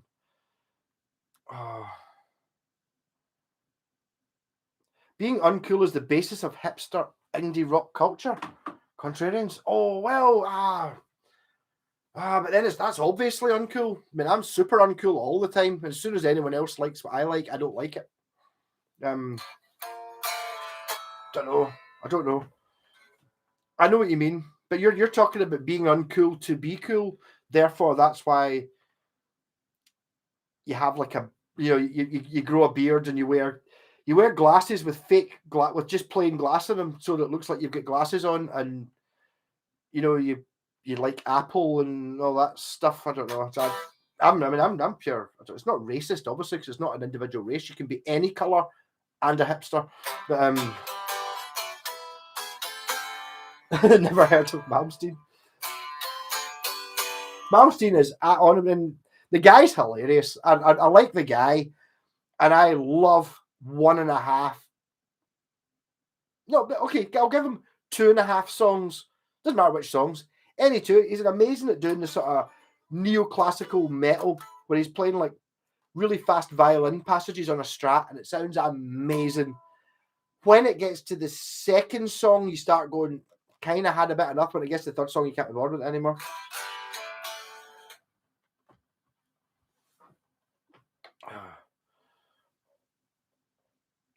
You got hipsters in 1981. What did folk in 1981 hipsters look like? I don't even know. I mean, I was alive. I was 3, but I was alive. I don't know. I mean, I wonder if I was about then, would I have liked Black Sabbath? Well, Black Sabbath were gone by that point.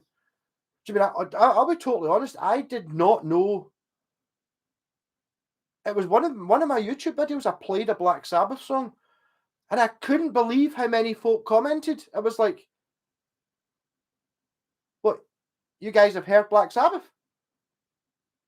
Other people like Black Sabbath. They're my band. Other people like them." Because I think part of the perverse pleasure of it for me is that everyone hated them. So I mean, I was like, I don't know, 15 to 20 or whatever, when I was going to parties and stuff like that, I would REM, Oasis, the Stone Roses. I kind of like a couple of Supergrass songs, and one that sounds like Symptom of the Universe, but I mean, these things were nothing. I mean, it's like, okay, now I can listen to them and go, yeah, I don't hate them that much. That's all right. Are they as good as Black Sabbath? Are they? What? As good as... No. They've got nothing on Black Sabbath. And it's the same. I mean, like all of that music. I couldn't understand why people listen to that. I really didn't understand how people could listen to it. Go up here, listen to this, pure great. The new, Cast or the Verve or anything like that, which is that's like pure. Yeah, okay, it's kind of all right. Have you heard the Rolling Stones? That's like pure. They're all right. Are you trying to say that anything any of those bands can touch Paint It Black? And I honestly, I'm just saying I could not understand how anybody could think that. I couldn't understand how people didn't hear Symptom of the Universe and hear what I heard, which was just the glory of, it just made me want to jump up. I couldn't believe how good it was. It's bizarre. Yeah, I think Blacktooth Fox just lying. I think the problem is he's a big Jesse. And he doesn't want to be on here because he knows we'll all outmatch him and slag him off. So he doesn't want to be part of the... I get like a wee sneaky in the morning comment. I'll get a wee comment tomorrow morning. He's sitting there watching just now. Sitting there like that, Pierre. Oh, no, I'm not going to talk because people will slag me off and call me a dick. Yes, we will. So that's why you're not here. You're a big poof. I haven't heard Yingwei and Dio cover Dream On. It's a bizarre combination. Hey, horse racing. I don't like horse racing, but I mean, Rory Gallagher is one of those folk that I kind of thought was a blues guy, but I do have a couple of his records, which I thought maybe that he's brilliant. It's not blues. Well, maybe it is blues, but it's not. It's so much more catchy and enjoyable than blues. I saw a video of someone, I can't remember what it was. It was I think it was from that Rockaplast thing, and he was playing a choral sitar, and oh my god, it's like, see when you see someone who's got kung fu. Rory Gallagher has kung fu.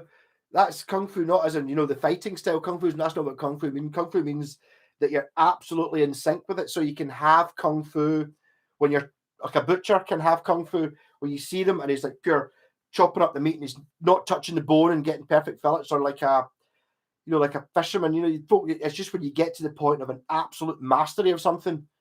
Rory Gallagher's got that. He is not playing the guitar. He is just going nah, and he's just thinking it's coming out. He's not physically playing the guitar. Absolutely amazing. I think that actually, that's a film I need to watch again. Kung Fu Hustle. If you've never watched Kung Fu Hustle, it is you get it subtitled or dubbed. If you've never seen Kung Fu Hustle, watch it. It's fucking brilliant. Yeah. As a second after that, Tommy Denander. It's like I thought you were saying. I mean, I don't know. I know the only thing I know about Toto is Steve Lukather, who's quite funny. I quite like the guy. And I thought, but he's far better than Alan Holdsworth. No, what he actually said, by far better, but Alan H is on still another level. Yes, I get it. I mean, I'll be honest, I've not listened to a lot of Alan Holdsworth. I don't have any of his albums. I don't have any of his CDs. I've only ever watched maybe in total 20 minutes of him playing ever. But it takes a minute to just go, no, that's beyond. That's beyond anything I can't even comprehend it, what it is. No, I don't know. He is really good, but no, I don't know. I mean, I don't really like. He was in Alcatraz to start with. I like Young Malmsteen. He's hilarious. Oh. 40, is it 40 grand? I thought it was only 20 grand. It seemed to be going up in miles. It's the thing about you're talking there, Stratocaster, about the. I just sold one on Friday there. I made a Tony Iommi signature SG. Well, out of a vintage SG. So basically I bought silver P90s. Made it's like, see, they've gone out of business now, but see, John Birch, who made his guitar, I've actually got genuine John Birch pickup rings. And see the 40 grand Tony Iommi SG guitar, right? It's got a copy of a badass bridge on it.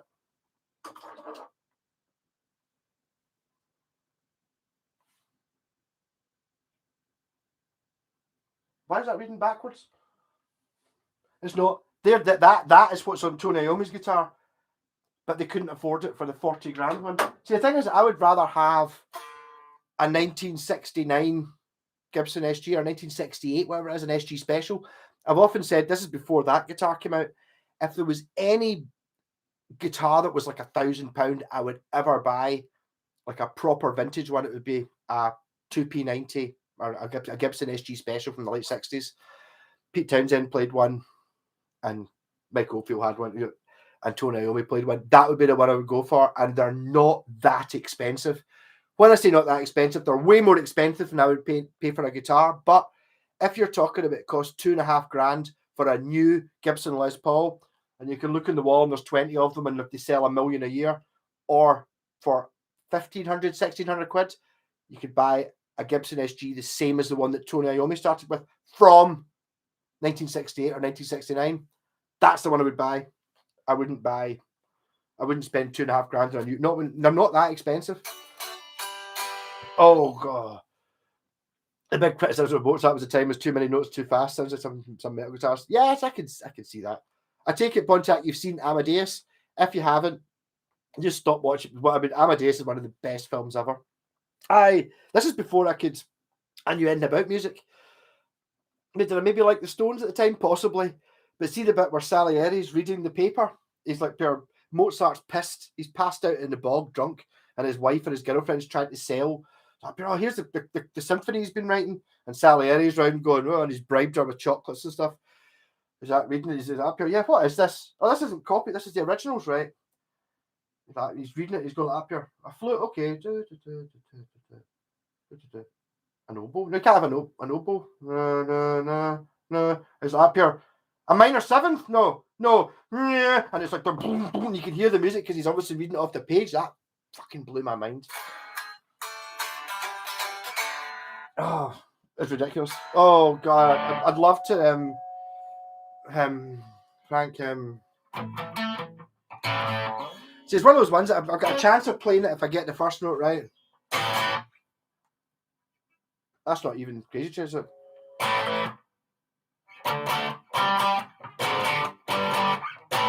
It is.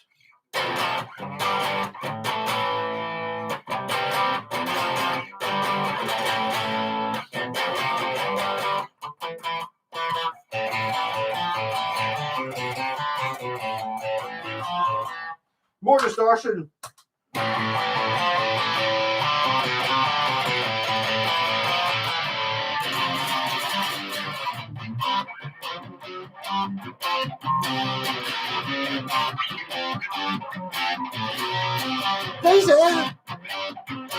Yeah, the thing is, I don't actually know how to play that. I do remember trying to play it about 20 years ago, but that is kind of...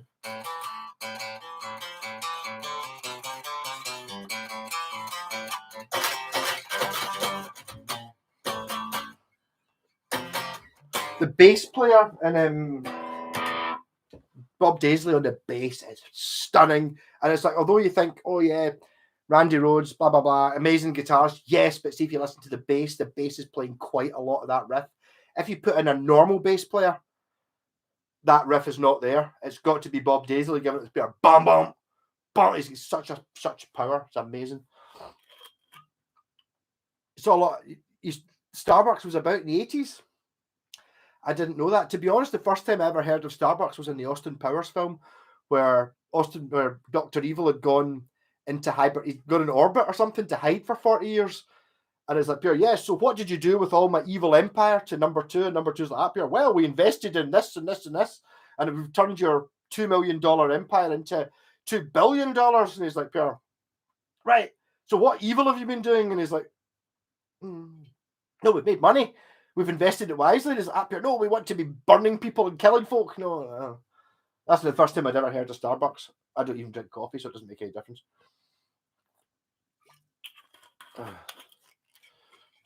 Of course, I've seen Amadeus. Sorry, I wasn't insulting you by not saying Amadeus. Amadeus is amazing.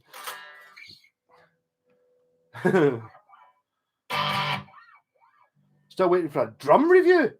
Whoa! I don't know. I maybe get my pal Bob the drummer, who gave me the thingy to do a drum review. I just don't know anything about it. It's like, drums. I've actually got a really expensive drum kit. I've got a Premier Resonator kit, which I swapped for an unbranded Japanese Les Paul copy about 25 years ago when I was up here. It's because I'm rough as badgers. Yeah, that's yeah, I think everyone must be rough. I've been drinking for hours now. Actually, to be honest, man. Oh no, see this is the trick that happened because I was laying that floor on Friday for Bob the drummer. I was up here, yeah, I can lay our floor, and I was like being pretty braggy about it. You know, it's like I could play a guitar solo in your track. You know, as I would come round and I'll play a guitar solo on your song now, go, and I would just be I just did that, apart from it was not a guitar solo, it was laying a laminate floor, and I went mad at it. I've already talked about this, but my God, were my legs sore when I came home, but I had the opportunity. My pal Rabs, this is his birthday party over at our friend's house, and it's like, it turns out Davey's wife hadn't seen me in 10 years. I'd be like, Mark, I've not seen you in 10 years. It's been 10 years? Really? Oh my God, I'm old. You know, our kids are like taller than me now, and I remember them being kids. You know, it's like, how old's young? Oh, God, I can't remember the name. It's disgusting. Declan. How long's Declan? Is he like? He must be what 12 now? He's like, no, he's 21. He's just passed his driving test. Oh, yeah, getting old. Don't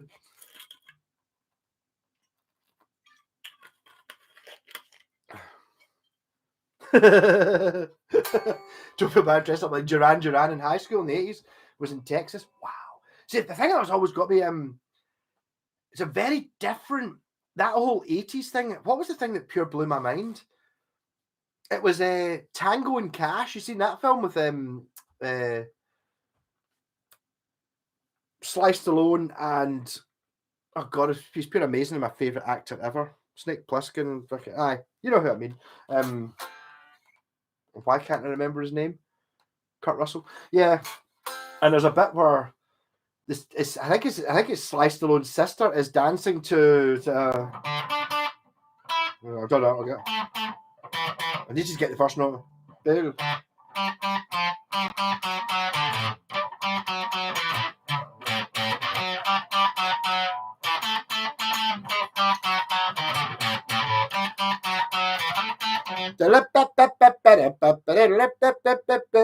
And it's like the Running Man. It's got the lasers, and she's wearing a silver suit, and it's like pure wow.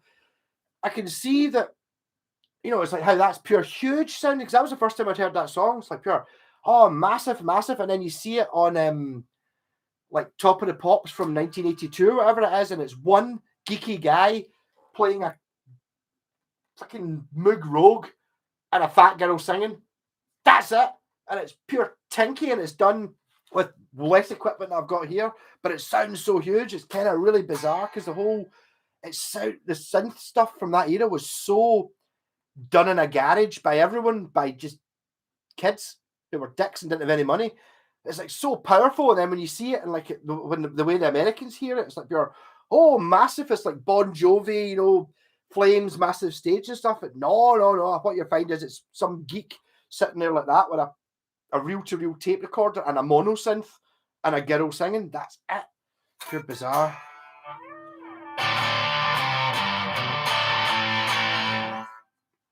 Oh. You laid a floor the other day downstairs with the RV, could walk right for days. Yeah, I only did. I did I suppose, it wasn't a big flat, so I did the hall. Basically, I didn't do the bathroom and the bedroom. I did the hall and the 2/3 of the flat in one shot. But it wasn't so bad. I was thinking, I was doing it all with a handsaw as well, because the jigsaw, you can't be as accurate as you can with a handsaw. I'm a craftsman, And I was thinking, this is, I must have sawed, I don't know, 50 meters or something. I don't know, whatever it is. I was thinking it's not that killed me. It's the bum muscle, whatever it is, that muscle and that muscle. It's like, that's the ones that killed me. Well, arms can take it. I think maybe I sometimes use these arms for playing the guitar or something, or lifting stuff or driving, but it's the ones for just bit. Oh, I mean, I can't. Hold on. I can't do it. I can't physically touch the ground without making a noise. I can't do it. I can't. I can bend. I don't know how. I can bend one leg up at a time, but it's at two. It's like.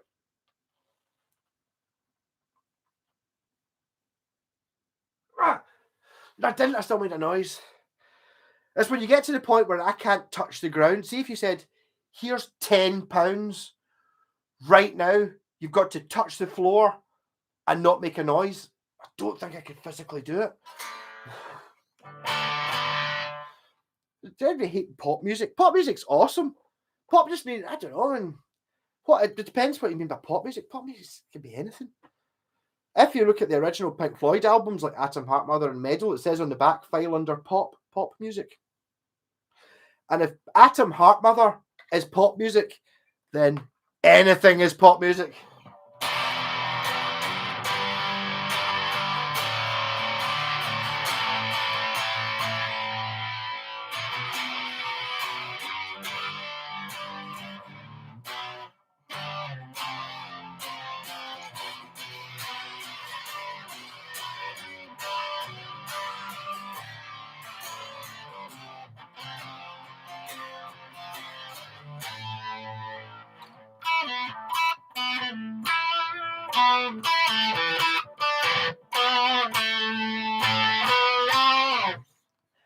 I used to be in a band that played Atom Heart Mother. I played the bass though, and I only played it once or twice, but yeah.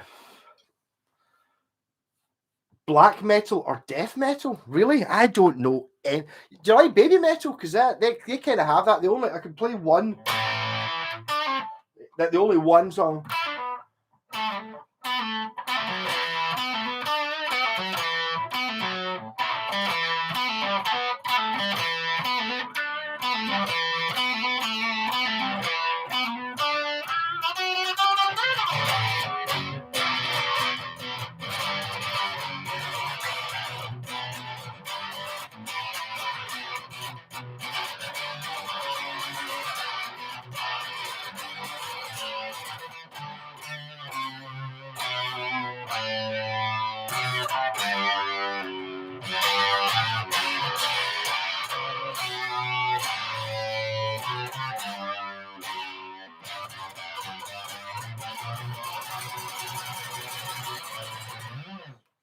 And that was I guess that was Cradle of Filth. I do like Cradle of Filth to a certain point. Hall & Oates is rock and pop, but they've still got songs that are really cheesy and good. I can dig that. I don't know. The thing is, my problem was it's like, see, something like ABBA. Yeah, it's okay. It's awful. I was actually at that party. There was like up here. The music was fucking atrocious for quite a bit. There was like hundreds of 40-year-old women who were basically the same age as me, singing Adele and all that. And I was like, ABBA, put on ABBA. They can sing to that, and I can enjoy the fact there is music in the background. ABBA, ABBA, ABBA. And steps get put on. And steps is basically, see if you take ABBA and take the music out. So you've just got the vocal line. The thing about ABBA is you've got amazing drums and bass and guitar all the way through it. Whereas when you get like a sort of MIDI version, which is what is not there anymore. Yes, there is the super cheesy, catchy for drunk middle-aged women to sing along to. It's there, that's fine. But deep down, ABBA knew that they're like up here. No, okay, yeah, we've got to have that. But there's going to be people there who can play music or in the background are going to hear the bass, so they're going to be like up here, yeah. Oh, and there's a wee bit here. It's there. People don't hear it, but it's there.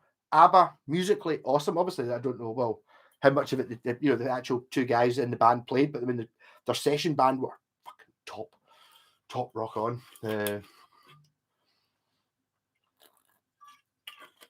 Black goth. I don't know anything about that. I used to go out with a goth when I was at university. Do you like Susie and the Banshees? Did you just mention it there? And Nine Inch Nails. To be honest, I couldn't hear it. But I think she didn't like Black Sabbath. I don't know. How can something be heavier than? I just can't understand how can something be heavier than? That's the only thing that can possibly be heavier is whatever Beethoven's 9. Da da da da da da da da. The only thing as heavy as that is anything that black metal is. It's just it's not as heavy because it's not. That's you can't be heavier than that. And I've been to download a few times. I've heard lots of heavy metal. Can't be heavier than that. You can only get noisier. Bauhaus, the Gun Club, the Cramps. My pal Ronnie likes the Cramps. Are Cramps not? Are they not sort of? Not to be. Are they not kind of 50s rock and roll type stuff? Kind of like Elvis, apart from really, really beefed up. But it's got that sort of rock and rolly thing. I don't think. I don't know. I said Iron Maiden were. I mean, they've got. I mean, obviously, they've got their.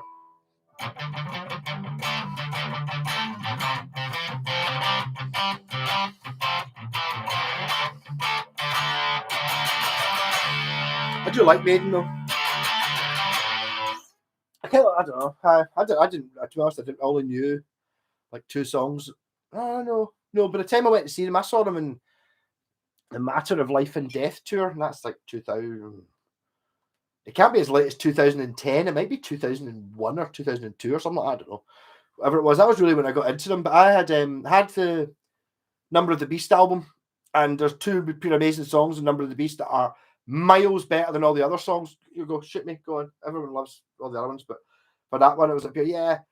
So that was the first Iron Maiden album I bought because it's like, that's a famous one. And the two pure amazing songs, the rest of them I wasn't that keen on. And then years later, I was round at my pal's house and he had Power Slave. So I don't know why he had it. He got a pile of records off his pal for free. And I was like, and it was amazing all the way through. And that was me. And then a couple of years later, we went to see their new band. What's the difference between a goth and a kipper? I don't know. Hold on, I've caught up. Stratocaster Tele is true. ABBA, the last great bubblegum band. Well, I thought you said you hated every single Cradle of Filth album. Oh.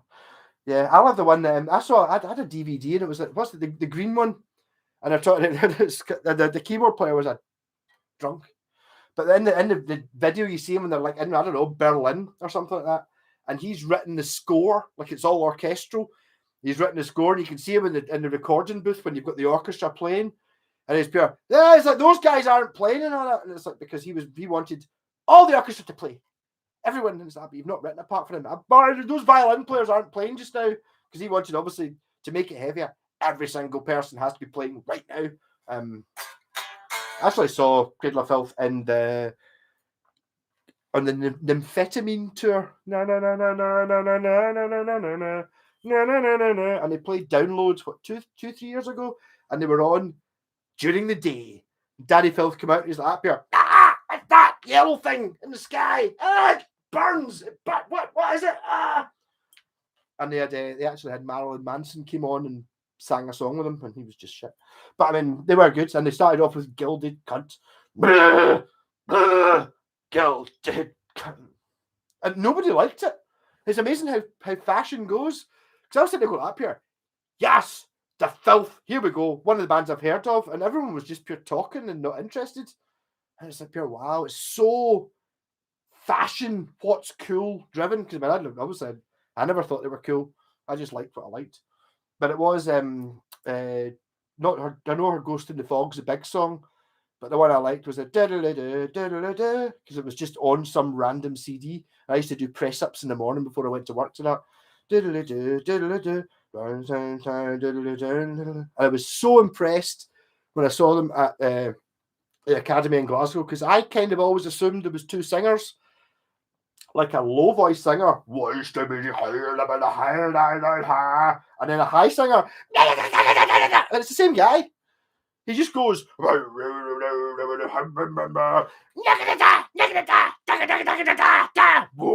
it's like he's doing both the things. I mean, he must just die after every gig. Amazing. Flowing with a handsaw, yeah. Sorry. Guy in ABBA played a Hagstrom. I thought he played an Ibanez Artist, which looks very much like my Washburn Eagle, but he may very well have. I know that if you look up Washburn Eagle, ABBA, there is. When they did the ABBA tour in 1980 or 1981, they played in Japan. Look at the way I can flip between ABBA and Cradle of Filth. But the thing is, like, see, who's my favourite band? See ABBA and see Cradle of Filth. Both of them at the same time. Baby metal. Maybe that's why I like, because I liked ABBA and I liked Cradle of Filth before baby metal even were a thing. But they did. Washburn made them that's a falcon. The higher up one's the eagle. It's all white and it's got ABBA and mother of pearl inlays up the fretboard, and they gifted it to him in the 1982 or whatever it is. I've seen a picture of it. I don't think he ever played it live. I think he kind of went pure. Yes, that's very good. Thank you very much. Handed it to an aide. Yes, that's lovely. Thank you. That was it. Born from ABBA took all the numbers. Oh no, my mouse behind. I'll try and catch up. Took all the numbers, chord changes from all the number one songs in history, put them in the computer, and that's how he wrote the song.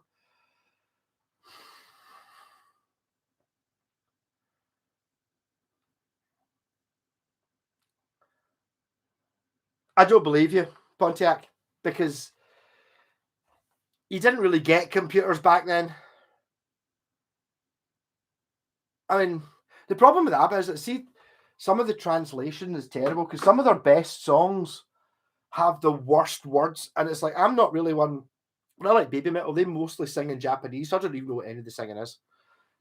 But some of it, there's a couple of ABBA songs which could be pure amazing, and one of them goes, the chorus is dum dum diddle dum be dum bum, love is a word you hum me hum hum, and it's like, if that was decent lyrics, it would be one of the massive ones, but it's not. So they've got a problem with it, man. Oh. Oh. Play an F1 Les Paul and a Harley Benton SC400. I don't know what an SGT is. Hey, Danny Stokes, just talking about half drums. I played 3, the Pat Smear model. Pat Smear? Is that after Pap Smear? Because Pap Smear is like some sort of woman test, isn't it? For, was it pregnancy or something? I don't know. I always thought it was funny. He's pretty funny, Pap Smear, though.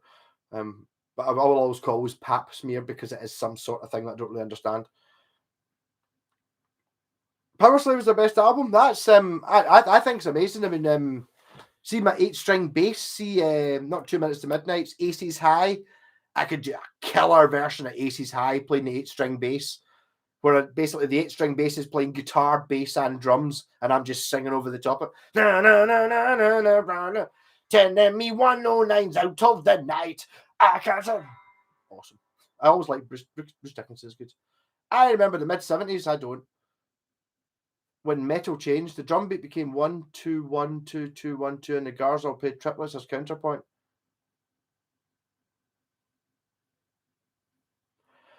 You've got Pontiac. You've got too complicated for me. I don't know.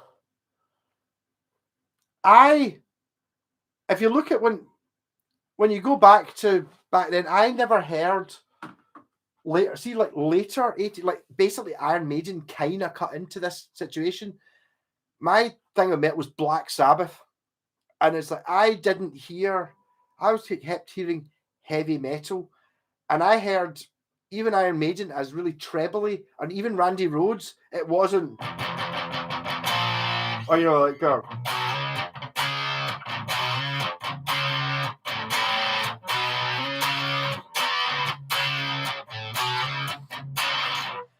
I heard that as heavy here. All the modern stuff, even now, I can dig Judas Priest and all that. But when I heard it back in, no, it was always all. But we're talking about late 90s when I was 18 or whatever. I just heard treble. I didn't hear the power that Sabbath had.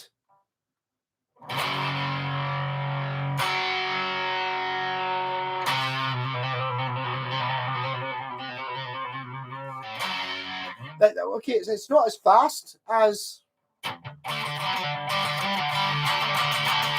You know what I mean? So,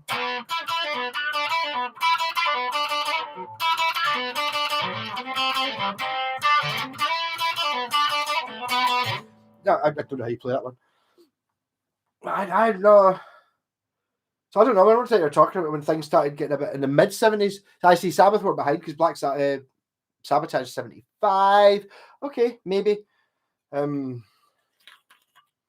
That actually sounded better. Could live. See, there's something in there. Maybe he did. Bjorn, but Bjorn. The thing is, they've got the. I used to be able to play a couple ABBA songs. I can't remember any now.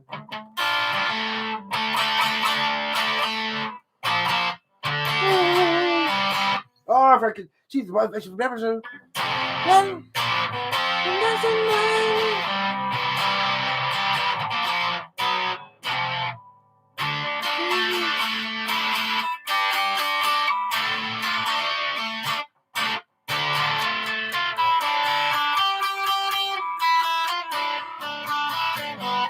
Nothing happened to a lot.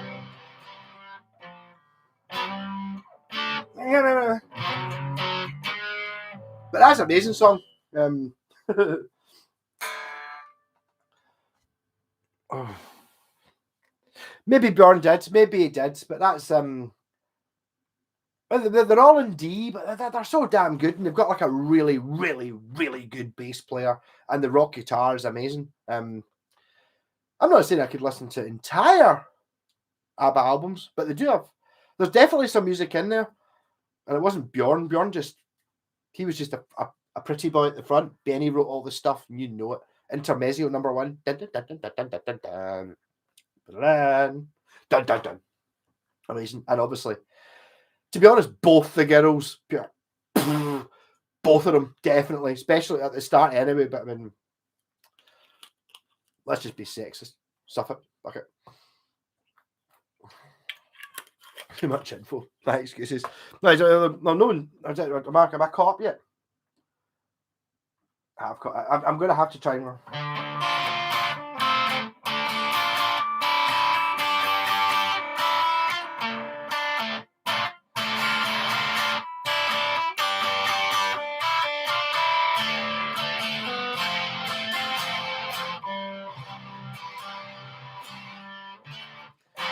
It's just that chord.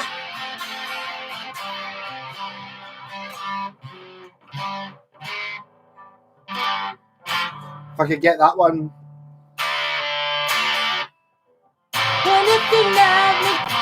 Can't you hear me? Yes. No. Oh. You're living very close to Bjorn, and the last few new release in 30 years was a disaster. But the original Swedish Stickin Anderson died many years ago. It could have been something to do with the producer. I don't doubt it. To be honest, I think that's very much the same with the Beatles. I think without George Martin, the Beatles would not have been the Beatles.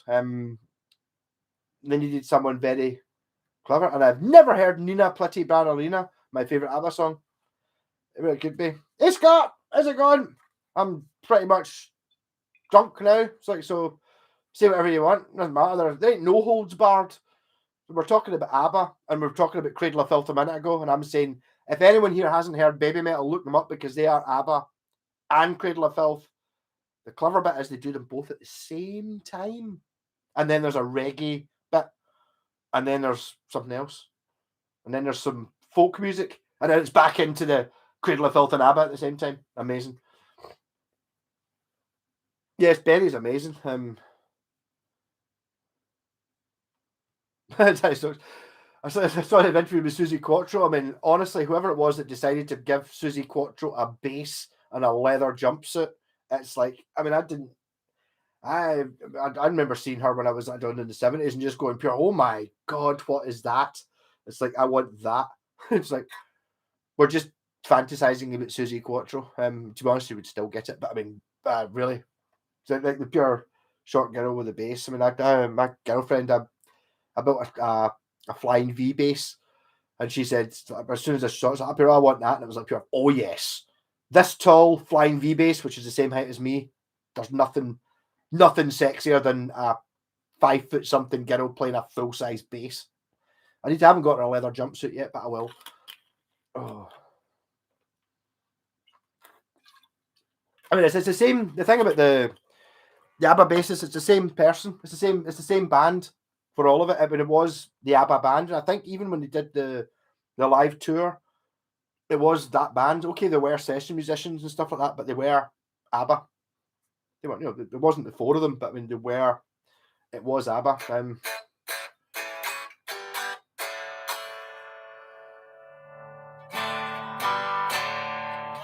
Well, maybe Benny didn't know how to write notes. I don't know. Possibly, yes. I don't know, but I mean, however they did it, mind you, I like not as good as ABBA, but Boney M, which they're German, and it's like, one of the girls in it's Scottish actually. Up here, no way is one of the girls Scottish, and it's like pure blabbadum, and Liz McCulloch, and you're like, well, Liz McCulloch's the Scottish one then, eh? Yeah, it's but I mean, but Paul McCartney can't write music either. You don't need to be able to write music as long as you can hear it. Whoever it was, whatever it is ABBA have, they've got something. Somebody knew what they were doing. It doesn't necessarily. I catch you later, Macaroon. It doesn't necessarily matter who it is that knows But it's the fact that whoever else was there listened to that person who knew. There's a mastermind. Again, flipping it to baby metal. The producer, Cobra Metal, that's him. He knows and he says yes, and he says no to that and yes to that, and that's why it's like a singular vision. They don't necessarily have to play one of the musical instruments, or they have to sing, or they have to write anything. But if you've just got somebody who knows what it is they're going for, and that might be, yes, the girls' voices are stunning, Pontiac, yes, but that's not enough. They've also got, there's somebody there, not necessarily writing it or playing it, but choosing it. So there's somebody there going like that, Pierre. That's cool. I don't like that bit. Change that bit. What do you want us to do? Something else. Something else. Come back with more ideas. We've got the verse. What's the chorus? No, ditch it. Right, not that one. No, give us another 5 different options for a chorus. Not that one. No, that one. That one. Right. That, stick that to that. That there's somebody in there doing that, whoever it is. The accent, mate. Hey, Roxy, how's it going? I was like, I'm pretty pissed now. I mean, I was like, see, I'd totally, yeah, you're a dick, basically, because you did a video on the Wii V the other night, and that was the day that I'd done a video on a mini bass, and it was like, I've already done a mini bass today, so I've got other ones. I'm going to dig out my Wii V. So yeah, I've got 3 mini guitars, though you only had 1, so that's fine. We're just now discussing the merits of ABBA and how they're amazing. So the thing is, they don't really have an accent, Pontiac, really, do they? It kind of only goes against them. Some of the songs aren't too bad, but there's like at least a couple. I mean, I'm not a big one for lyrics. I mean, I like, the Stones, Mick Jagger, and I say listen to Jumpin' Jack Flash. It's like mostly just mince. It's just words that kind of rhyme, but some of the ABBA ones are really, truly awful. And the leather jumpsuit's obviously Suzi Quattro, because if you didn't like, basically if you didn't fancy Suzi Quattro with a P bass and a leather jumpsuit, you're not human. I don't really care whether you're a man or a woman. You're not human if you don't think that's pure super sexy. But I mean, I'd love to. I was trying to get my band to do. What was the one I was trying to get them to do? There was 2 options. One of them was SOS, because it's got a really heavy bit. I'm so annoyed I can't remember. The heavy bit's where it goes to.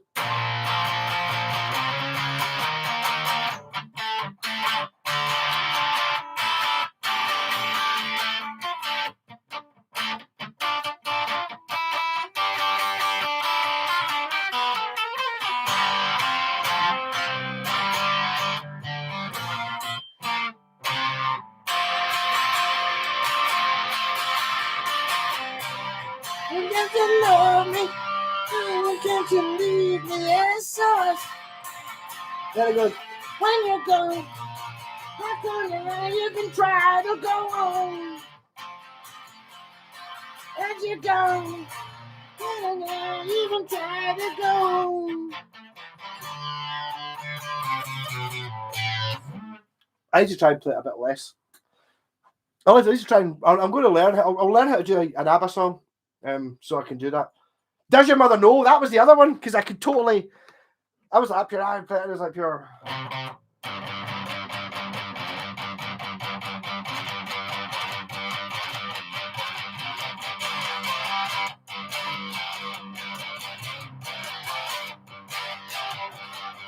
I can't see. I can't see. I can't.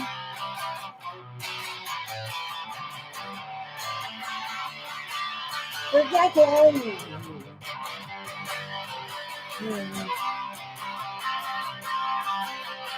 Does your mother know her? Does you think you're sunny? Does you think you're money? Can you understand? Does your mother know? Does your mother know?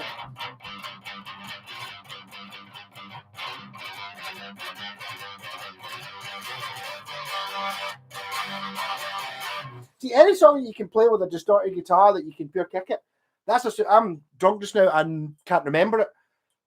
It can definitely be in there. But does your brother know? I honestly, genuinely had never heard that song, even though I was a mad ABBA fan. And one of my wee brother's films, there's a bit where the two of them are out. My wee brother makes films. The two of them are out in a rubber dinghy. And it was up here, yeah, we use an ABBA song. I was like, does your mother know? I don't know that one. Is it good? So the first time I heard that was like a montage in one of their films with the two, I think they're fish farmers or something in the film, and they're dancing to it. I was like, hold on, because that's a guy singing that one. Hey Roxy, I knew you'd be an ABBA fan. A man of taste. It's like you can accept ABBA. I was talking earlier on about I was at a party on Friday night there, and the music was pure atrocious. There was lots of middle-aged women wanting to sing along with shit, Adele and all that, and Westlife. I was a pure ABBA, ABBA, ABBA, ABBA, because there's music in the background. And so I was pure thinking like pure ABBA, ABBA. And then eventually, instead of ABBA, I got a steps medley, which basically is like ABBA, where you've got the singing and none of the music. Instead, you've got like a MIDI pure blando track in the background, and it was atrocious. The only music we all agree on is ABBA. No, is there nobody here that said ABBA shit? Rocking. I don't think there's anything you can really. I mean, yeah, I think you've got to agree that they're pure cheesy. Yes, they are. Oh, they're pure awful. Yes, they are. They're pure pop. Yes, they are. But they're still really good. Oh, what a dream to be in there. I've been on the wine all night doing a Christmas special. Oh, you've been doing a video? See when you do it live, you can deny it. You've now got to sit and watch this back and go, oh, what have I done? I actually pulled a video I did a few weeks ago because I was really steaming, and after it, I decided to watch it back, and I realised that I'd done a sentence, just in a random bit. I'd done a sentence. I think it had 8 words in it, and 5 of them were fucking, and it was like pure. I can't put that out, so I deleted it. So basically, the trick is when you do a live steaming show is don't watch it back. Forget it. I'll just watch something else after it, and then just don't ever watch it again. It's like people could just say, "Oh, you did that? No, I didn't do that. Oh, I didn't." It's like, I mean, but anyone who's still watching it obviously realizes that I'm a dick anyway, so it's like that's fine.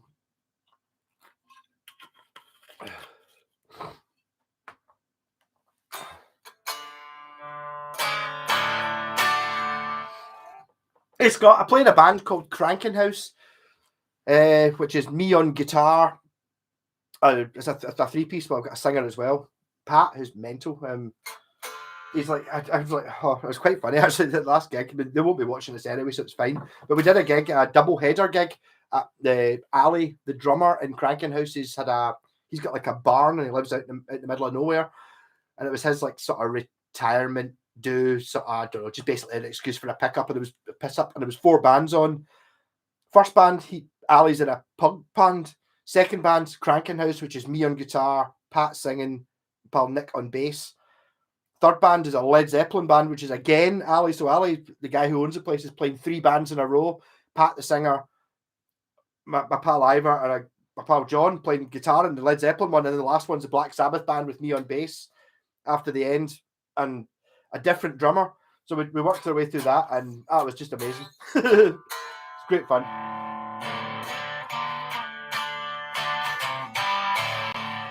Roxy, you think you can come on here and plug your videos on my live stream? Really? Hey, Bobby, how's it going? I haven't drank any. I was just talking about you 2 minutes ago. I bet you heard it.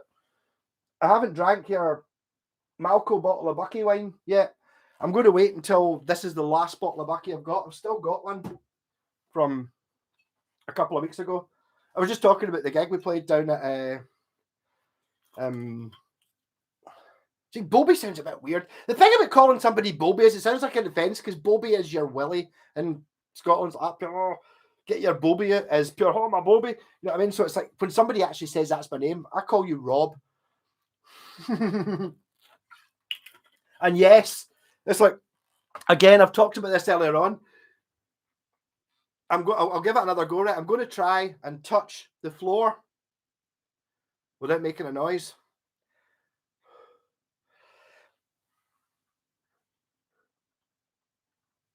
Did it? Well, my legs are battered. I did a proper shift at your house laying that floor, and I really didn't. It pure floored me. I didn't realise it floored me. So even though it only took me a day to do it, it's taken me 2 days to recover. I still can't move. Yeah, Roxy, get some bass guitars. You're not one of those folk that doesn't like the bass, are you? I get that quite a lot. I get complaints about having too many basses. Basses are part of it. The trick is, to quote John Entwistle, it's a bass guitar. So a bass, for me, I love guitars. It kind of covers. Oh shit! I don't really want to put it in the banjos because I can't play the banjo. It's pure atrocious. And the mandolin's pure ridiculous as well. But I kind of like everything in the middle. Money, money, money. Nils Landgren, Damn Heavy Funk. The original version of Money, Money, Money has the best bass ever. It's got that oomba, oomba, oomba, oomba bit in it.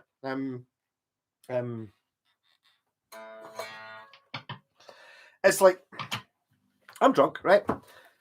Okay, Fender Stratocaster there. I've played it, so you now know that I do know what I'm talking about. I'm just talking about Fenders, but now we're going for the bass, and the bass is the one. The bass is the thing that I can do. Oh Jesus! Ah! Oh my God, my legs are so sore. It's pure ridiculous. I'm just going to assume it's in tune. In fact, I'll just put both of them on. Not both of them on.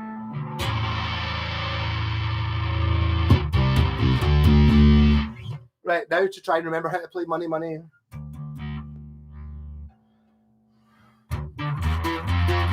It's pure like that, whatever it is. Money, money, na, na, na, da, da, da. Wait.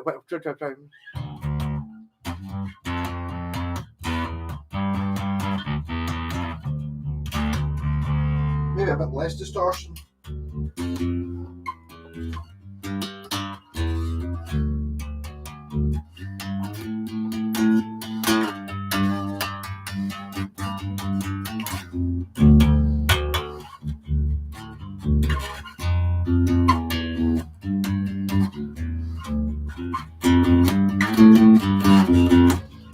That's not money, money, money, is it? Do money, money. What's the verse of Money, Money, Money go like?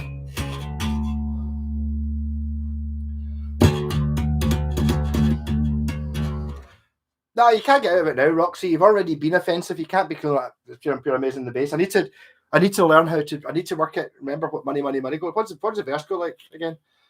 It definitely goes oomba oomba. It's got the best oomba oomba oomba bit, better than anything Boney M ever did in it.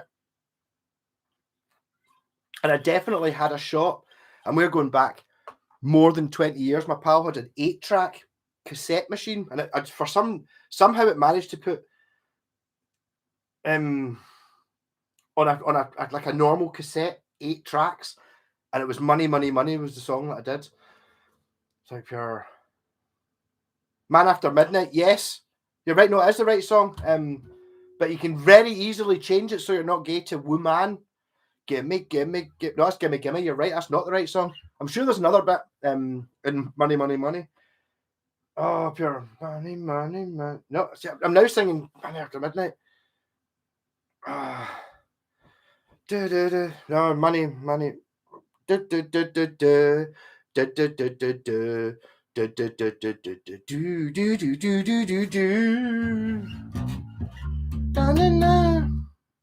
not money, is it? Oh man, I can't give up the stream until I've worked out how to play money, which I know I can play, even though it was probably 20 years ago last time I played it as a joke. But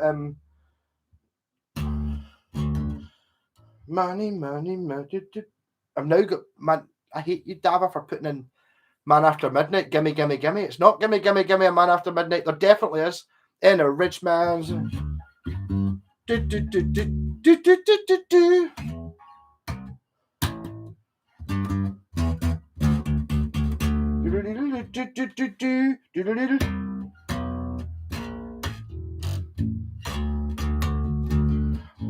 Man, the down and I can't get it on. That's too bad. But never found it to be free, but never couldn't fancy me. That's too bad. Cause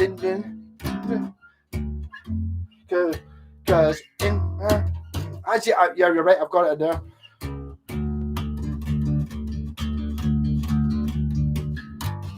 That's too bad.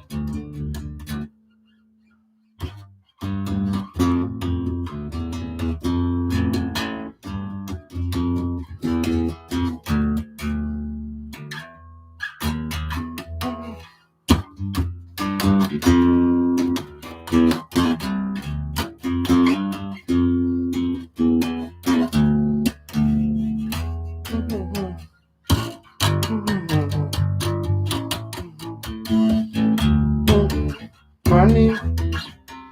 Oh, totally. Got the money. Can I make this, please? Can I make this? Oh, my legs are sore.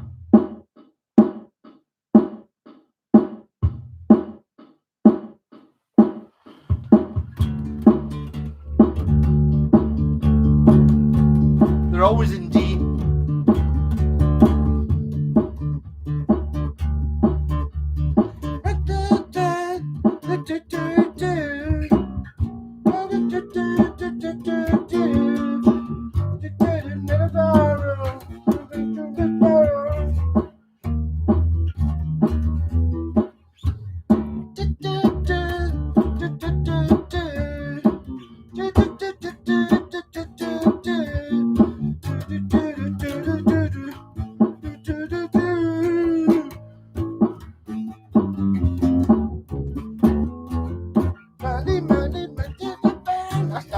Give me.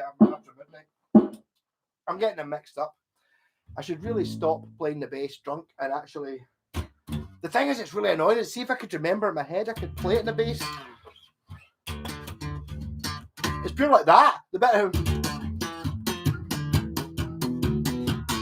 it's pure got that in it. Money, money, money. It's not the words, Dava. It's the tune, and they're all so good. I remember them all.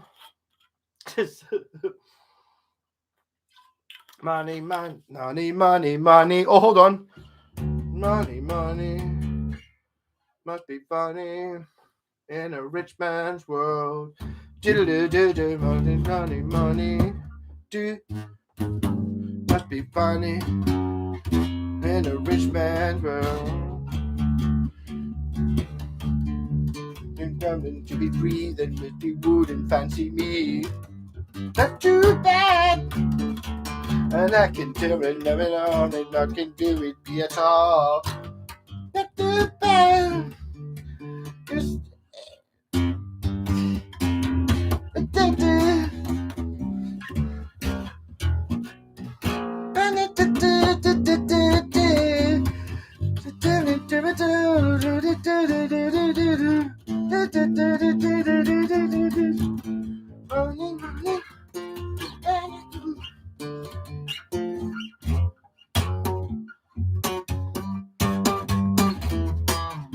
I'm going to stop doing that. It's a case of it's only two notes. Roxy, you're right. It's dead easy. It's just a case of. But it's got that.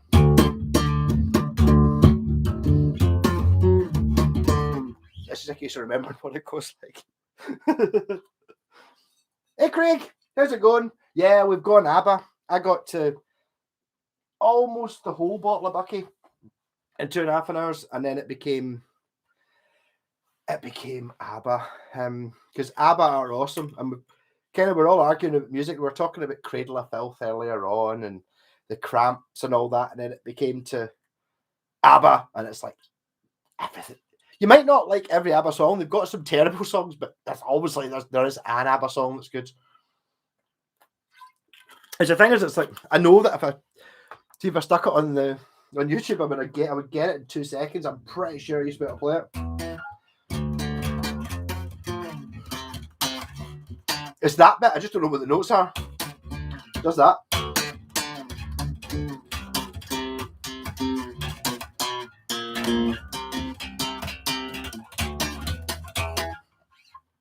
proper disco bass. You bought a Cradle of Filth guitar, a PRS Paul Allender, it might be called. I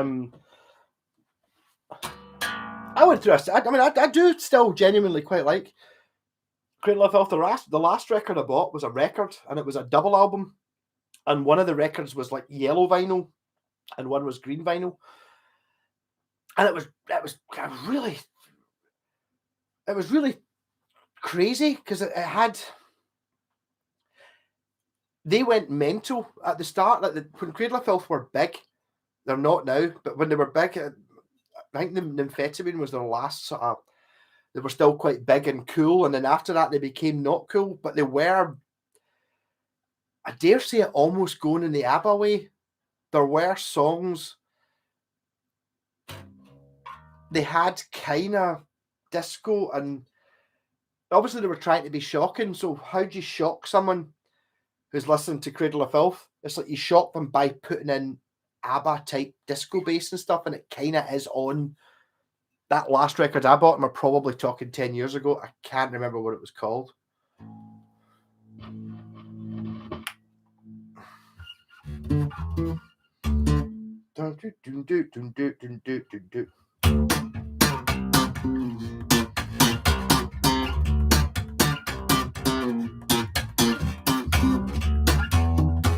That's totally what the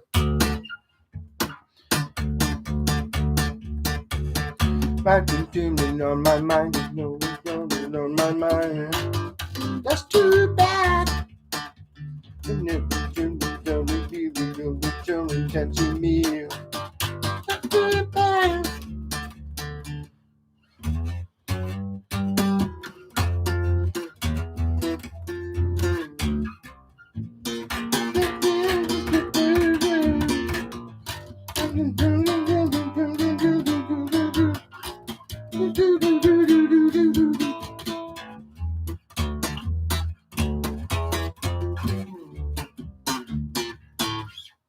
I'll stop doing that.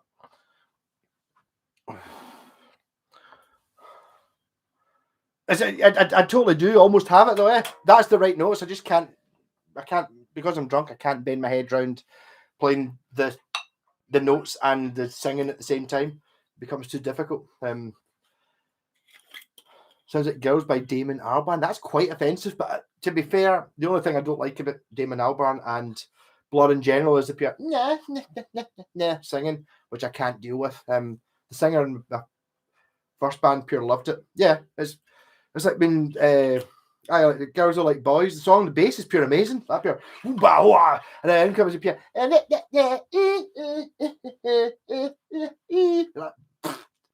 just fuck off. Didn't like that at all. Yeah, the video that I had from Cradle of Filth was very much some guy. I can't remember what the guy's name was. He got chucked out of the band very quickly after that. But Paul Allender was kind of like the rhythm guitarist. He was the Scott Gorham of the band. He didn't really.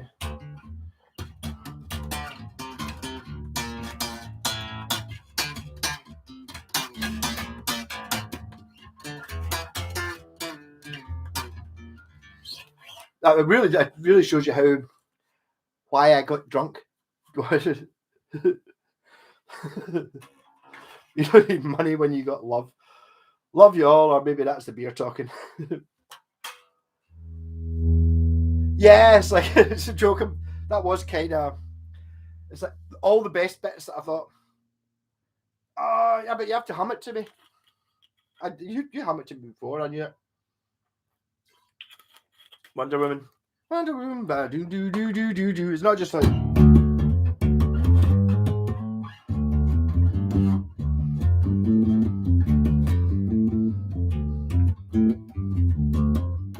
Wonder Woman.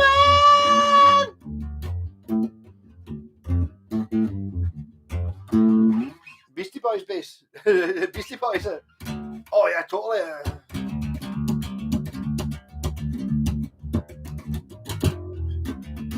Rocky.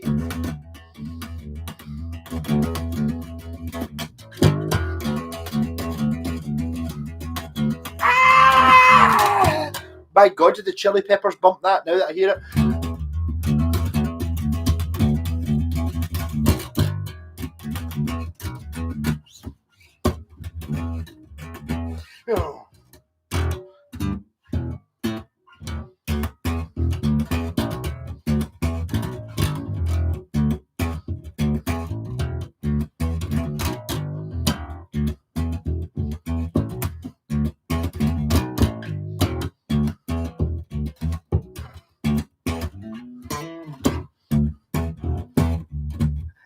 the world be better to you.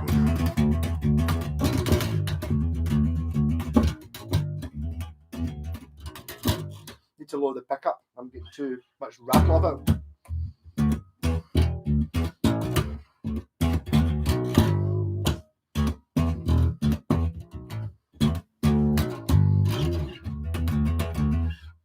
But I mean, Budgie. If you've not heard Budgie, oh man, I know a song I can play in the bass. It's Budgie, and it's oh, what you said, Panzer Division Destroyers.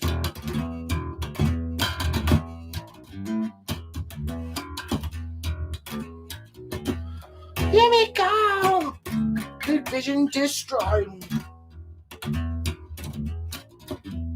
Nothing gone. Where deployed.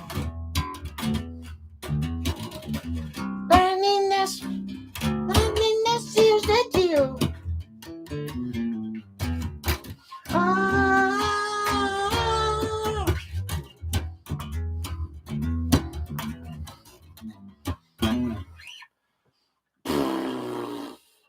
Yeah, I'm going to have to start giving up. I'm not quite. This is the first time I was looking at this. This is my 40th live stream.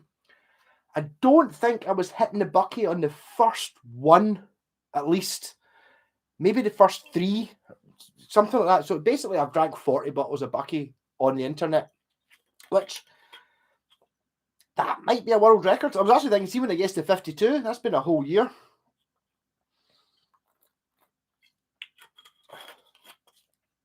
Roxy, I don't know, Gentle Giant. I like their album covers, I'll be honest, when I was looking up records when I started playing when I was younger, but I never saw them cheap enough. That was the difference. Mind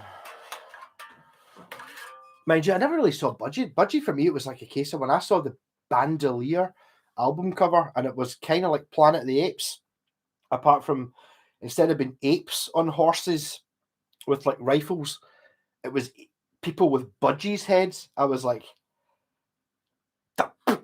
this album has to be good.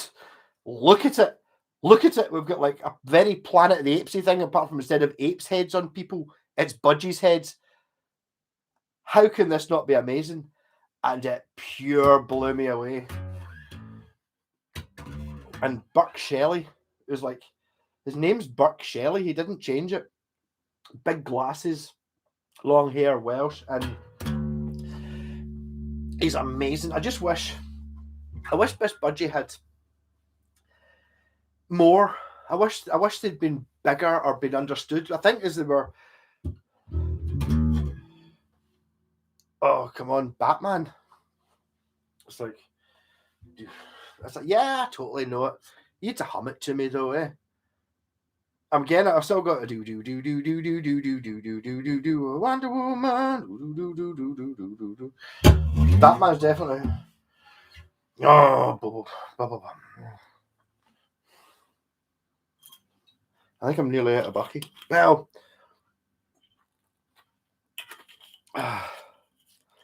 oh my God, what we hear Roxanne on bass. Well,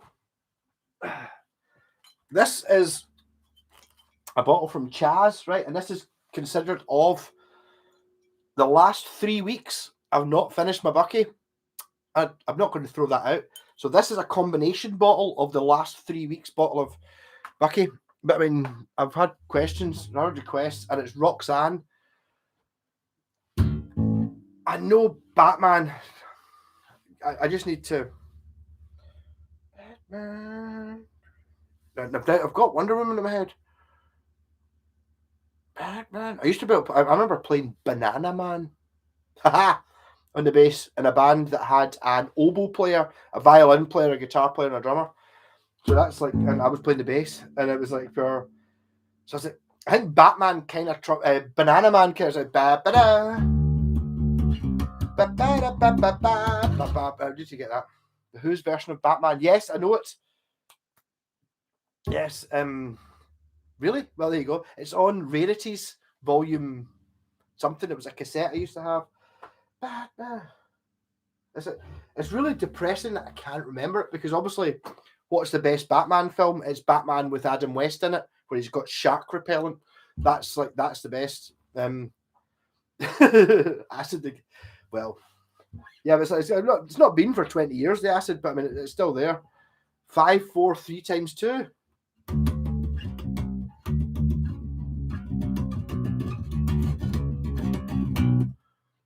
It's not getting me. I need to get it. I will get it. Give me a second. I'm on.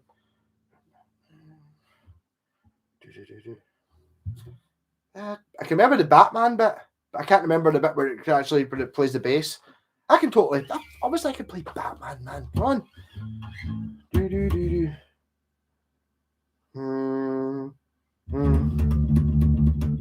Just watch someone going slowly insane by not being able to remember how to play Batman, which is obviously the reason any of us played bass. It can't be anything else. That's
Batman.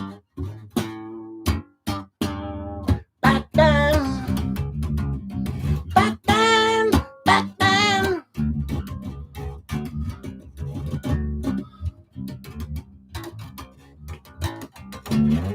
Well, I can at least I can.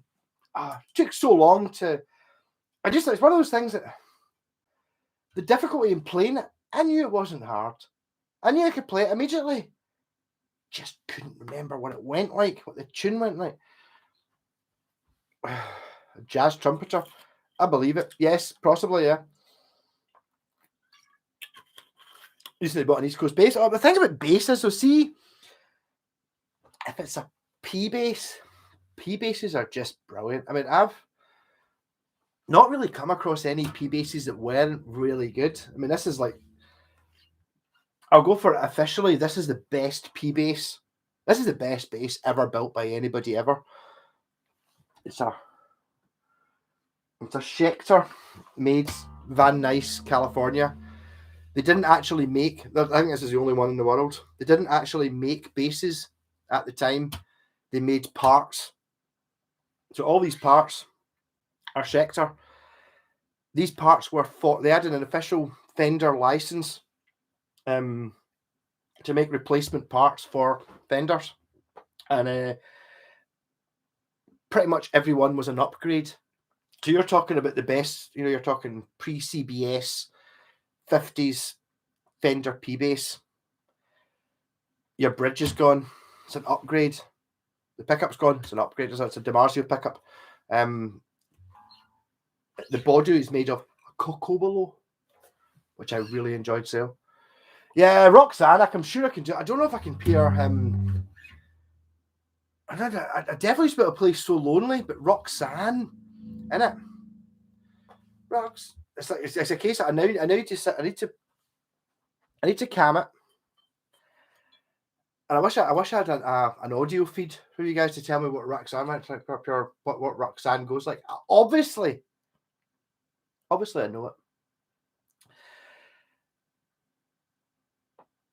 Someone told me yesterday. That's So Lonely though. Roxanne, put up a light, Roxanne. Na na na na, Roxanne.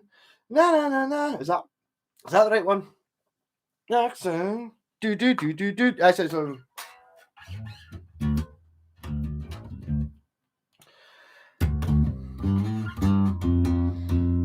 Na na na na na.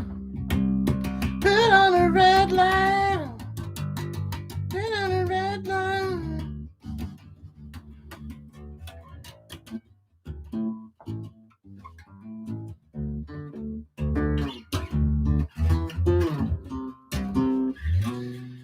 Oh, getting drastic. Have you heard the Bad Motor Scooter? I've got the record that's mad. The Bad Motor Scooter. I know it. Have to play. Don't mute. I don't know. It's not going to be Roxanne. I can't remember it. The only one I can remember how to play is So Lonely. And even then, when I say remember how to play, I mean that very much. And I have played it. But sure, Roxanne. Put up a line, Roxanne. Na, na, na. Na, na, na.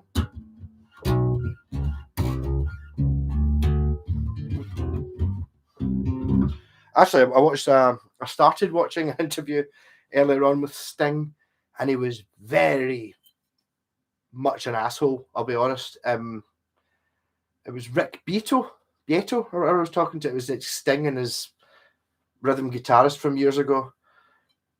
Motorheads, I mean, that's a different thing. I mean, it's like, yeah, I mean, I need the 8-string bass really for Motorheads, and obviously there only is one.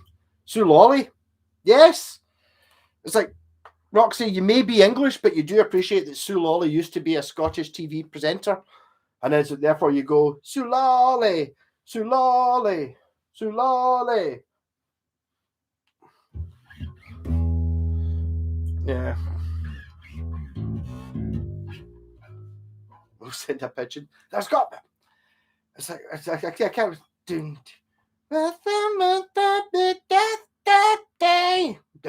Dun.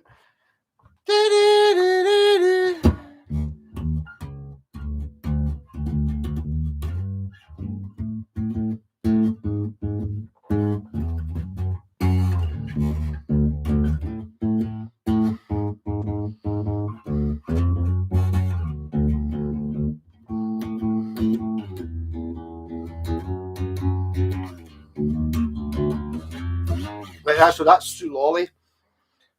Not Roxanne.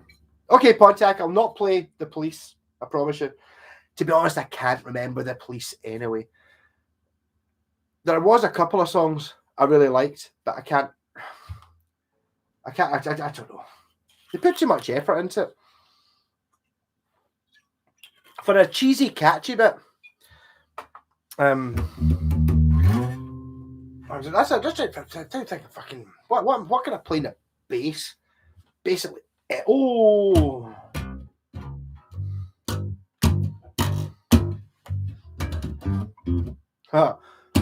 sharp in it.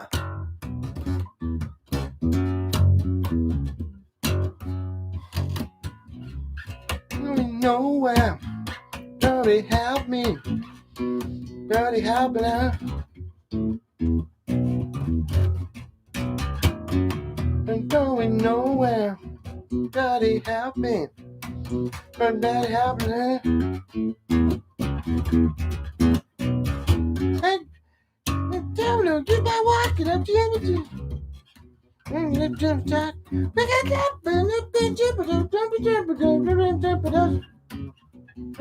can see, you can wake the other way. You can talk, understand, another talk, take the man, breaking it, staying alive, staying alive, staying alive, staying alive, staying alive,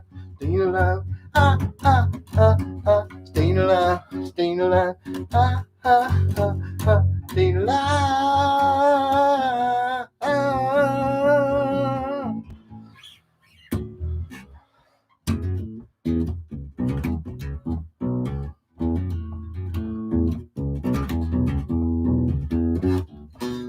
Nowhere, help me now.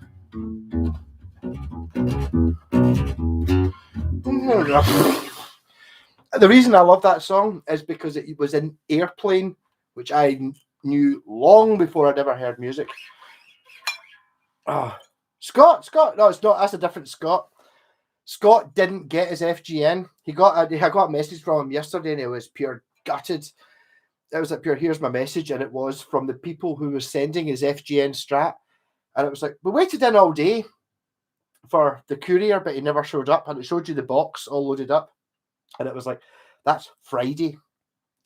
He bought that last Friday after I sold his Epiphone SG. He bought that, and he had to wait a whole week, and I was like that. Oh, you must be pure raging. And his reply was, yeah, but the people, they're slow bastards, but they're so nice. So it's kind of, I mean, I was really, you saw how I was physically getting annoyed because I was waiting for Parcel Force to deliver mine. And I immediately, I bought it, I don't know, 2 o'clock in the morning on the Friday night, that one. And on the Saturday, I don't know, lunchtime or something, I got a message from the guy saying, Rockin', thanks for buying the guitar. I'm too busy on Monday to post it. I will post it on Tuesday. Okay, fair enough. He did post it on Tuesday. Unfortunately, he missed the pickup time. So he posted it, I don't know, 4 o'clock in the afternoon or something. It didn't get picked up from the post office until 3 o'clock on the Wednesday. So on the Wednesday, it got picked up, blah, blah, blah. And then on the Thursday, it was in transit. And on the Friday, I got a message saying it's been delivered. Ah, what? So pure rage. Pure message. Says it's been delivered. It's not. Is that pure? Tell you what's happened. I posted 2 things at the same time. I definitely had the right label on the items that I was posting. I've just given you the wrong tracking number. He gave me the right tracking number and it came on Friday. But that was quite a big thing. And that took from Friday at 2 a.m. So technically Saturday. He got back to me on Saturday at lunchtime to post it. He said he can't do it Monday, post it on Tuesday. He did take it to the post office on Tuesday. It was after work, so it was too late. Didn't get picked up on Wednesday. I got it on Friday. That's fine. Scott has got a message on Friday after ordering it on Friday at some time in the morning that they were waiting for it. And he's pure raging because it's pure late. Yeah, it's a different late.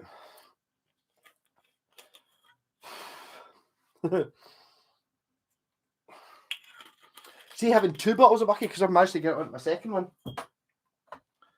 What the first one? No, sorry, that was my first one. That was already empty. I can keep going. It's like the thing is that my legs are so as long as I don't have to bend over, I'm fine.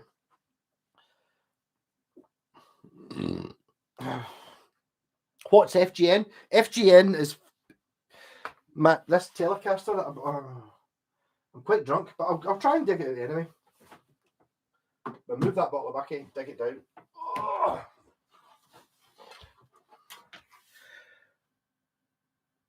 FGN are pretty much, this is the first new guitar I've bought in 20 odd years.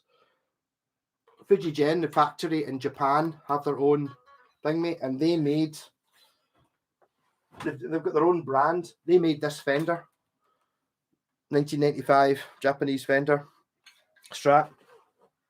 They made that Ibanez Roadster and many, many, many more. They're really flipping cheap. Like, see, brand new, that guitar's $499, £500. It's brilliant. It's amazing. Part of the, I got it for a really good deal on eBay, but I had to wait for a week. Thing was on for a month. They kept lowering the price, and I was sitting there going, up here. Once they hit a certain point, I'll go for it.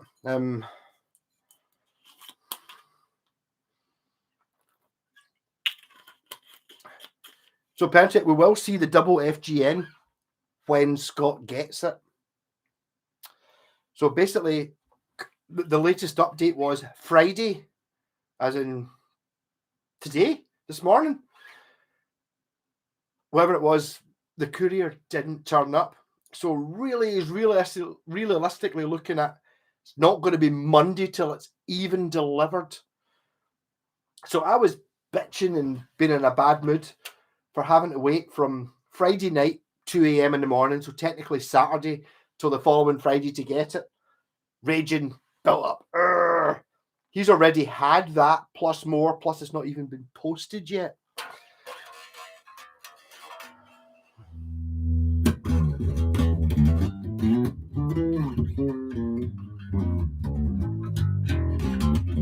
Yeah, Pontiac's a different Scott. I know two Scots. I think are there two T's in Scott Ray? Oh, there is. I always thought Scott only had one T. There you go. I don't really know much about Rick Beato. I've only watched a couple of things, to be honest. He was, let's be honest, pure licking Sting's ass. I only watched the first 5 minutes or something, and I got a bit, I don't know. See, I don't dislike Sting. I know it's very popular to dislike Sting, but he's in June, and I do like Roxanne, So Lonely. Kind of my only real thing I know about Sting. And also, what's that 80s one that's pure brilliant? Synchronicity. When it's the video's kind of like it's like Mad Max. It's fucking amazing.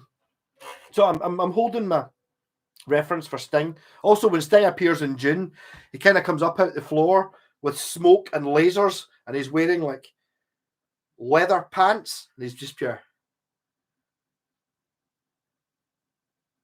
for like a whole minute, and he's like Fade Ruther.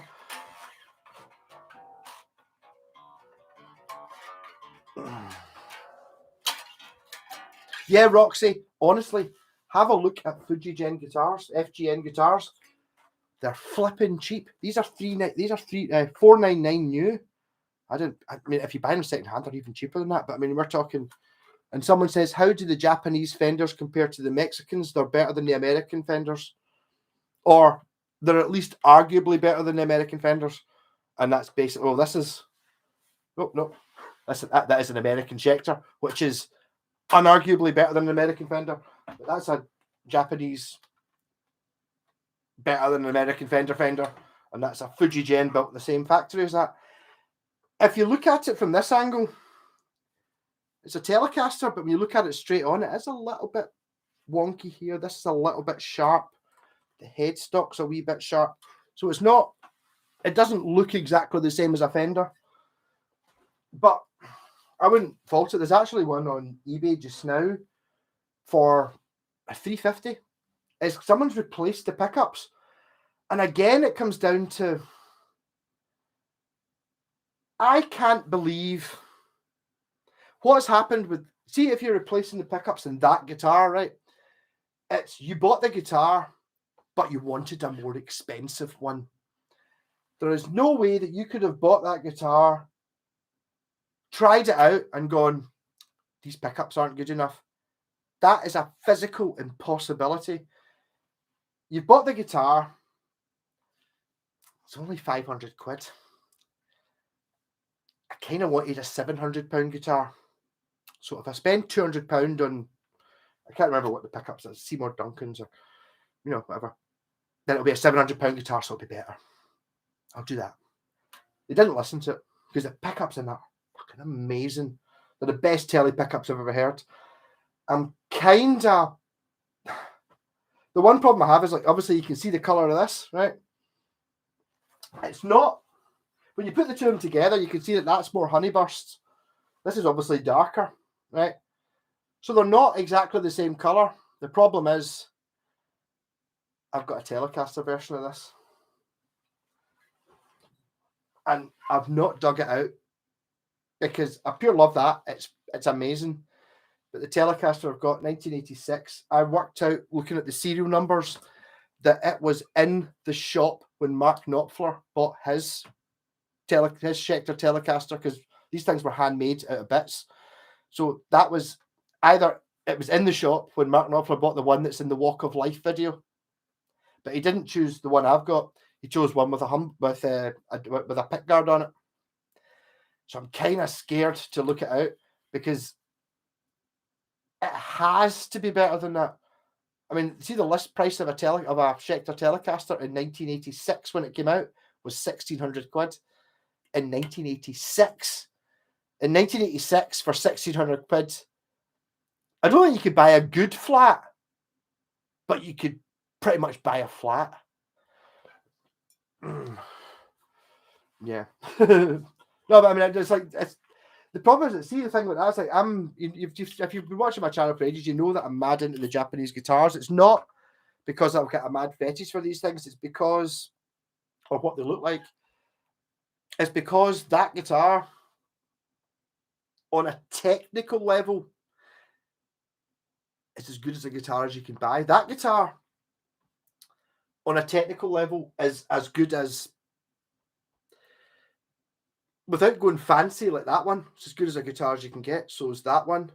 So is that one. It's like they are, nowadays, these are thousands of pounds to get a guitar at that level. Okay. It doesn't say Gibson or Fender on it. It doesn't.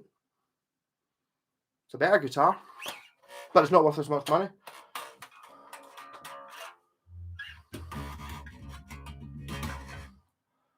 Oh, Fujigen are awesome though. I mean, look at them. I mean, that's obviously the cheap range. But the thing about the cheap range, it's the same as what it was back in the 80s.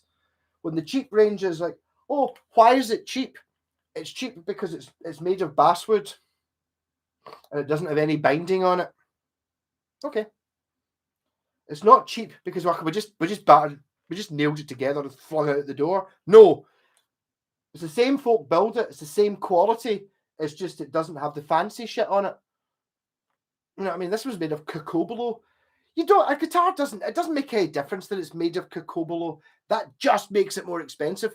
That one's got an inch thick rosewood cap on it. That doesn't make it sound. It makes it more expensive and better because it's more expensive. It doesn't make it better. You know, I mean, that could be an inch thick plywood. Well, not plywood. You know what I mean? Oh. Hey, Roxy, pickup swap outs can be, but there is a thing where you can make it worth more money because, you know, it's like, oh, Seymour Duncan 59 and what's the other one? The Pearly Gates. That's the best pickups you can get. I'll put them in my guitar. Right. Have you tried the pickups that were in the guitar first? No. But Seymour Duncan Pearly Gates 59. That's the best pickups you can get. Look up the forums. Right. Have you ever owned them? Have you tried them? No. I don't need to try them. Look up the forums. That's the ones they say. Try them first. Oh. Bodjack, my tele thin line copy sounds great unplugged. Plugged in, it sounds shit. I don't know. I mean, there's so many little things that go around.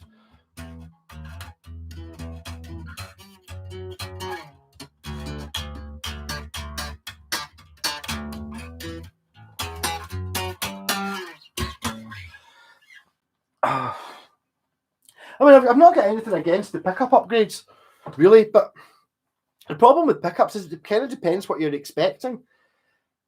Like, say, I don't know, see if you want to play Slipknot on your guitar, right? You've got the Peter Green's 58 Les Paul Special and you want to play Slipknot. If you put EMGs in Peter Green's 1958, the best guitar in the world ever, it'll sound better for Slipknot. If you put shite versions of EMGs in it, it'll sound more like what you want for Slipknot than, I don't know, I mean you're talking tens of thousands of pounds for either one of those pickups, but it depends what it is you want to do. So if you're buying it just buy anyway, my basswood guitar sounds better than an Agatha's guitar. I don't know, Roxy. I mean, it's a funny. I mean, do you have a cocobolo bass? And it's like, let's be honest here. Basswood, Agatha's, cocobolo. Try saying it out loud. It's fucking better. It's cocobolo. That's it. You know what I mean? It's like, it's cocobolo. It's like, that's an amazing thing to say, so it's worth more money. That's it. Does it make a difference? I don't know. I mean, this bass is the best bass I've ever played by any standards. But I mean, is it because it's made of cocobolo? I don't know. But I mean, the fact that I get to tell people that it's made of cocobolo does make a difference. And honestly, try saying it out loud. Cocobolo. Cocobolo. See if you could buy coffee. You were in Starbucks. You know, hipsters. In Starbucks. Oh, it's like, I don't know. How much does it cost for a coffee? £3, £4? Up here, oh, it's a latte motte and a motte and an espresso. Oh, there's a cacobolo. It's £7. You're going to buy the fucking cacobolo, aren't you? Cacobolo. But that's, I mean, it's like, it doesn't make any difference, but it does. Once you get to the point of it being really expensive, it gives you something to talk about. I mean, that's kind of, I mean, talking about the talk about thing, like this one with its photograph of nice wood on the top of it. It's a basswood body or basswood, however you pronounce it. It's more interesting that it's got this Fujifilm silly photo thing on top of it to make it kind of look good than it is if it was actually made of that wood, because it's exciting.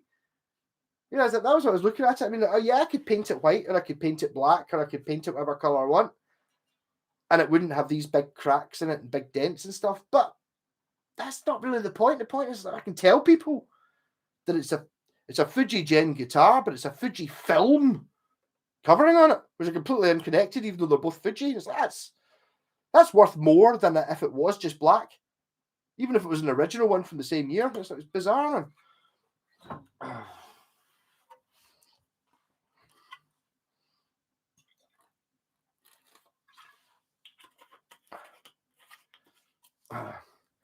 Tone woods are nonsense. Well, they're not nonsense, but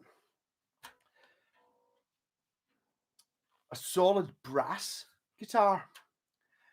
I can tell you, basswood is London. Really? Noted for smelling. That's did you get that from Game of Thrones?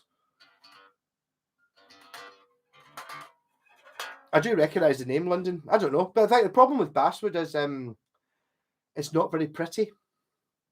In fact, actually, this is, or basswood, however you pronounce it. My Ibanez Destroyer, which had been sanded down. There you go. That's what basswood looks like. It's like, yeah, it's like, there's nothing really. It's a kind of yellowy. You can't see it because it's a bad picture, but you know, it's like there's no grain in it. That does not look as good as rosewood. It does not look as good as rosewood. But I mean, this is a 1985 Ibanez. Signed by Dragon Force, by the way, and Sabaton, and it's got a snakeskin top on it.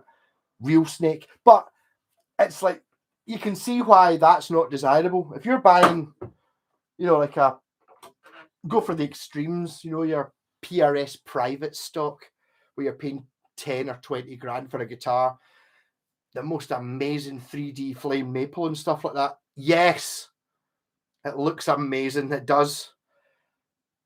It's better than basswood, but basswood's really bland. But if you're going to paint the thing a solid colour anyway, who cares?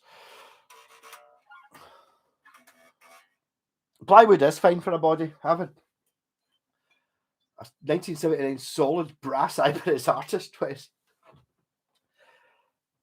26 grand. Well, 26 grand is quite a lot, I suppose. But I can't imagine. I mean, limewood, yeah, I think it is. But I mean, there's definitely a bit in Game of Thrones where. No, is it even? I can't remember whether it's Game of Thrones or whether it's actual history.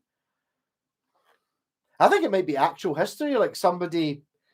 Like, obviously, Game of Thrones is kind of based on the War of the Roses sort of thing, which kind of happened, like, I don't know, like 500 years ago or something like that. And I think maybe somebody did choose to put certain plants in because they smell of spunk. Possibly. It doesn't sound ridiculous. It does sound ridiculous, but it sounds ridiculous enough to be true. Yeah, guitars could be using limewood, but that's the thing. That's the difference. Like, just you look it up. I'm sure that what was the word that was used earlier on? London. I'm sure cheap guitars are made of London. That's what it comes down to. It boils down to. I did a video earlier on today. I redid my introduction to the channel, and I was using my kitchen worktop double neck, and it's like, it's fucking good. It's amazing. It's one of the best guitars I've ever played. Never mind built. I spent hundreds of time on it, and it was much harder to build because it's made out of butcher's block kitchen worktop. but it's only ever really going to be worth a couple £100, maybe 300 or 400 if you pure push it like mad. Whereas, and I spent so much time on that. See, if I just bought that bit of ash or mahogany or whatever your tone wood of choice is, that would probably only have cost £50 or something. And it would have been much easier to build. It would have taken me half the time to build that if I just started off with a block of mahogany rather than kitchen worktop, and it would be worth £1,000. So you've got to put these things into the equation. People are not going to buy, they're not going to spend £2,000 on a guitar that you made of pine purely because it says pine in it. That's it. Doesn't matter. They're not going to spend, well, maybe some people are going to, it's like, doesn't matter whether it's better or not. That's not the point. Make it out of Kakubo, you can spend 10 grand on it because nobody knows what it is.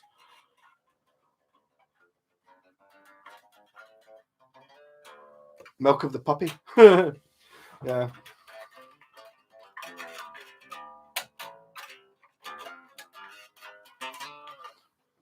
Never had a Starbucks coffee. I'm not 100% sure that I've ever had a Starbucks coffee, if I'm totally honest. I don't think, I probably haven't. I'm not paying £3 or whatever it is it costs for a coffee that I don't really like coffee. So,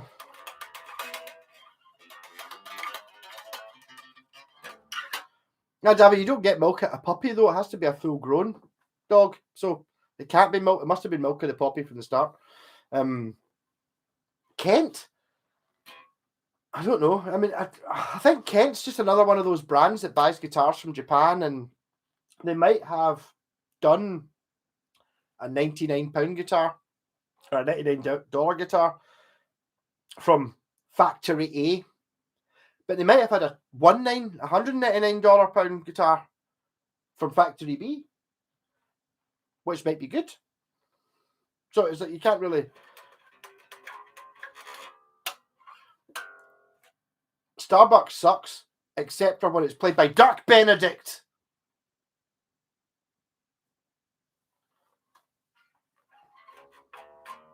Although there's some of them. There are at least 2 or 3 episodes of the original Battlestar Galactica that are genuinely good with Dirk Benedict playing Starbuck. A lot of it's really bad, but there's one where they hand glide in somewhere for some reason, and it's really good. And there's one called Gun on Ice Planet something that's really good. They exist. I remember watching them when I was a kid. Tons of it's pure rubbish, but there's a couple of wee gems in there. And that's when every time I think of Starbuck, I think of Dirk Benedict, who also played Face in the A-Team. Afterwards, that's why you see the Cylon at the start of the A-Team. Yeah, as I keep seeing these epoxy, there's like pure, yes, I made a guitar out of Lego. And it's like, so you had a mold, you put Lego in it, you filled it with epoxy. I made a guitar out of colored pencils. You had a mold, you filled it with colored pencils, you filled it with epoxy. I made a guitar out of,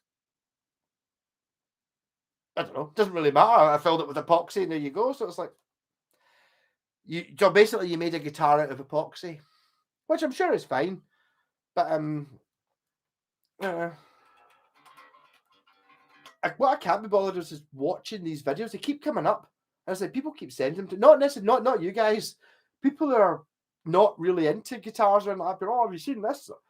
This mad person built a guitar out of coloured pencils, and you're like, yeah, they didn't really make a guitar out of coloured pencils. I mean, I made a guitar out of a kitchen worktop, not a simulated kitchen worktop or like a kitchen worktop full of epoxy or I cut a kitchen worktop up into a guitar shape, put a guitar on it. I made a guitar out of a door. I didn't fill it with epoxy. Fucking had kitchen worktop, but thin kitchen worktop cut out into a shape, semi-hollow, and I peeled off my bedroom door, the outside laminate, stuck it on the top, stuck it at the bottom. So the one that I've got is made out of a door. It's made out of a door. It's made out of the door to my bedroom. That's not the same. It's not like, oh, you just fill it with epoxy and you can make it. Oh, I made a guitar out of feathers. Oh, did you? That can't possibly work. All right. So you got the epoxy mold, you put feathers in it, you filled it with epoxy or whatever it is. You made your, yeah. Yeah. My latest idea though is I'm going to make a couple of Boba Fett guitars, which are, I've got like a mini square strap, which I basically I bought about a month ago and forgot about. So I'm going to paint it sort of matte grey, dark green to go with Boba Fett, and then the pickups are going to be like yellow and red and yellow, and it's going to be a Boba Fett caster. There's my ideas. Just, it's like I've got a chance to be silly, and the thing is that the mini squares are fine. I just feel like there is something to make it a little bit more interesting. I still stick to. I've been on for 3 hours and 23 minutes. I've drank more than a bottle of bucket. I'm going to have to. I don't want me to end on something. I'm going to have to end it soon before I just end up completely pissed. But I mean, if you want to see how knackered a neck can be, look at that.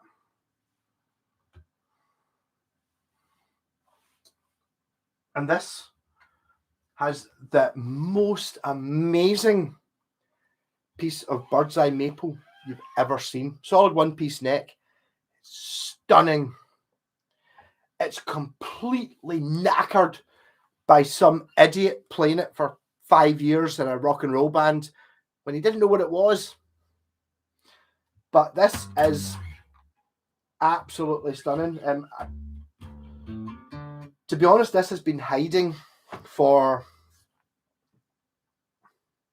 10 years. I was embarrassed by it.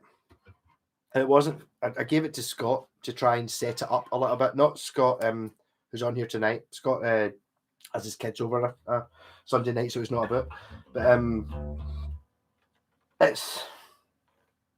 it was, the thing is, see, when I bought this as well, we're going back 20 years. I was, I don't know, 19 or something. I traded in my Epiphone SG bass and I got 60 quid for it as a deposit on this. And I didn't have a bass for 2 weeks, so I borrowed a bass for 1 week in the studio off my pal G, and the other week in the studio off somebody else, off the pal of the drummer of the band I was in, so I could get this. Had a Wesley. Yes. I've seen them. I remember them when they were kicking about. Sonically disappointing. I know what you mean, Roxy. It's when it comes down to what it is you're going to do with it. I mean, I get you. It's a funny one, isn't it? It's like how much you're going to spend on bits, and it's like how well it's built as well. It's like it doesn't have to be. And I remember when the Wesleys were kicking about. I remember nearly buying it. Was a Gremlin. It was a small, square green guitar with one pickup in it. They were only £80 new, and there was one that I saw a couple of years ago at a dodgy input jack, and it was only 40 quid, and it was a kind of, see, if it had been P-bass shaped, it was purple and completely translucent, and P-bass shaped, no, and not P-bass shaped. If it had been P-bass shaped, I would have bought it, but I've got a thing against horrible shaped guitars. I don't, well, unless it's the specific horribleness that I like, shaped guitars. A traditionalist in some ways and not a traditionalist in other ways.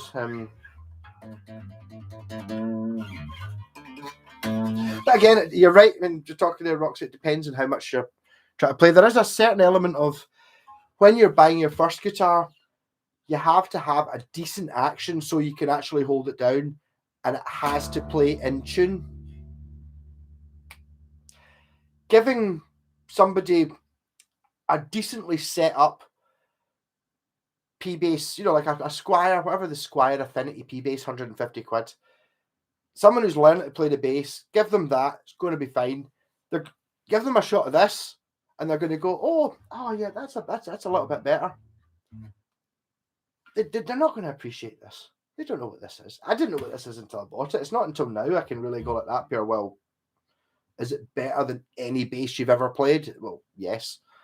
And I would be willing to put this up against anything in the world because the best bass in the world. But that's only because I know what it is. But I mean, it's obviously amazing when I bought it 20 years ago and I didn't know what it was. It was still really good. Oh, yeah, totally. Oh, here's your bass. Oh, it's really good. It's almost as good as a Fender. It's like, no.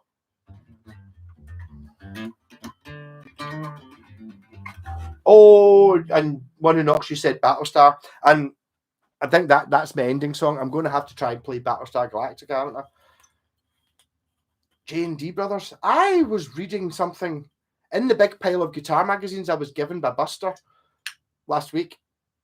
Reading something about J&D Brothers. They've been bought over by somebody and they're trying to up it up, but they have been going for 20 years. But it's the kind of, they've got to go against. You got to remember, I mean, when I was in China buying those cheap Telecasters, they were fine. And that one that I really liked that I kept for ages, I decided I wasn't going to sell was £30. And it's like, it was fine. It needed a little bit of fettling. You know what I mean? Same as if you buy a guitar unless you buy it from a reputable, like a shop you trust, like basically not a big shop, a small shop. Buy from a small shop where every guitar they get, they take it out the box, they have a look at it, and they'll make it play well. The same way as I would. Any guitar I sell is going to be playing well, and it's quite feasible that if you buy a guitar direct from X manufacturer, no, I'm not talking about the Epiphone SG with the P90s in it that looked pure amazing in photos. Every guitar I've ever sold has been better than that. Right, straight at it, but it doesn't matter how much I sold it for. Actually, the owner of that guitar messaged me, I don't know, a month ago to say, yeah, it's up your eye. I bought another Epiphone SG. This one's got mini humbuckers in it. Up your, all right, cool. Right, cool. Well, we'll see how that goes. And then about a week later, I was like, oh, how'd you get on with your new Epiphone SG? So I had to send it back. It was as bad as the green one that I gave you, which you pure hated, because he gave it to me to sort it out. And I was like, that pair, right, okay. Right. 6 of the frets or 8 of the frets are really, really high, as in someone's put in the frets like this and put it in the box. It's like, right, okay. If you'd bought this second hand, and or it'd been 60 quid, I'll sort it out. You paid 350 quid for the thing, and I was like, no, there's no way that anybody's looked at this at all. Anybody that's ever played a guitar, there is no way that this could have been part of it. And that was the Epiphone thing. And he bought another one. He said it was the same, and he kind of hid it from me. He wouldn't even send it to me because I'm obviously a shit businessman, because he gave it to me. I could have sorted it out and charged him however much money. And I was like, look, man, this is fucked. Can you send it back? Can you? Right. And I paid the petrol to go and pick it up and take it back to go, look, just send it back. Can't take this because I don't work that way. Oh. Hey, Roxy, £25. I think what you're doing there is you're talking about somebody like yourself or myself who does it for £25. It costs an awful lot more than that from our shop. We're talking about. Right, I need to start ending, but I need to think of it.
as much as I can remember of Battlestar Galactica. Obviously, I've never played it on any musical instrument ever, and I haven't heard it since I was 8. I'm tired of paying the flunky techs in my town, lending myself after making correct adjustments. My Chinese instruments are not that good. I know, but it's like...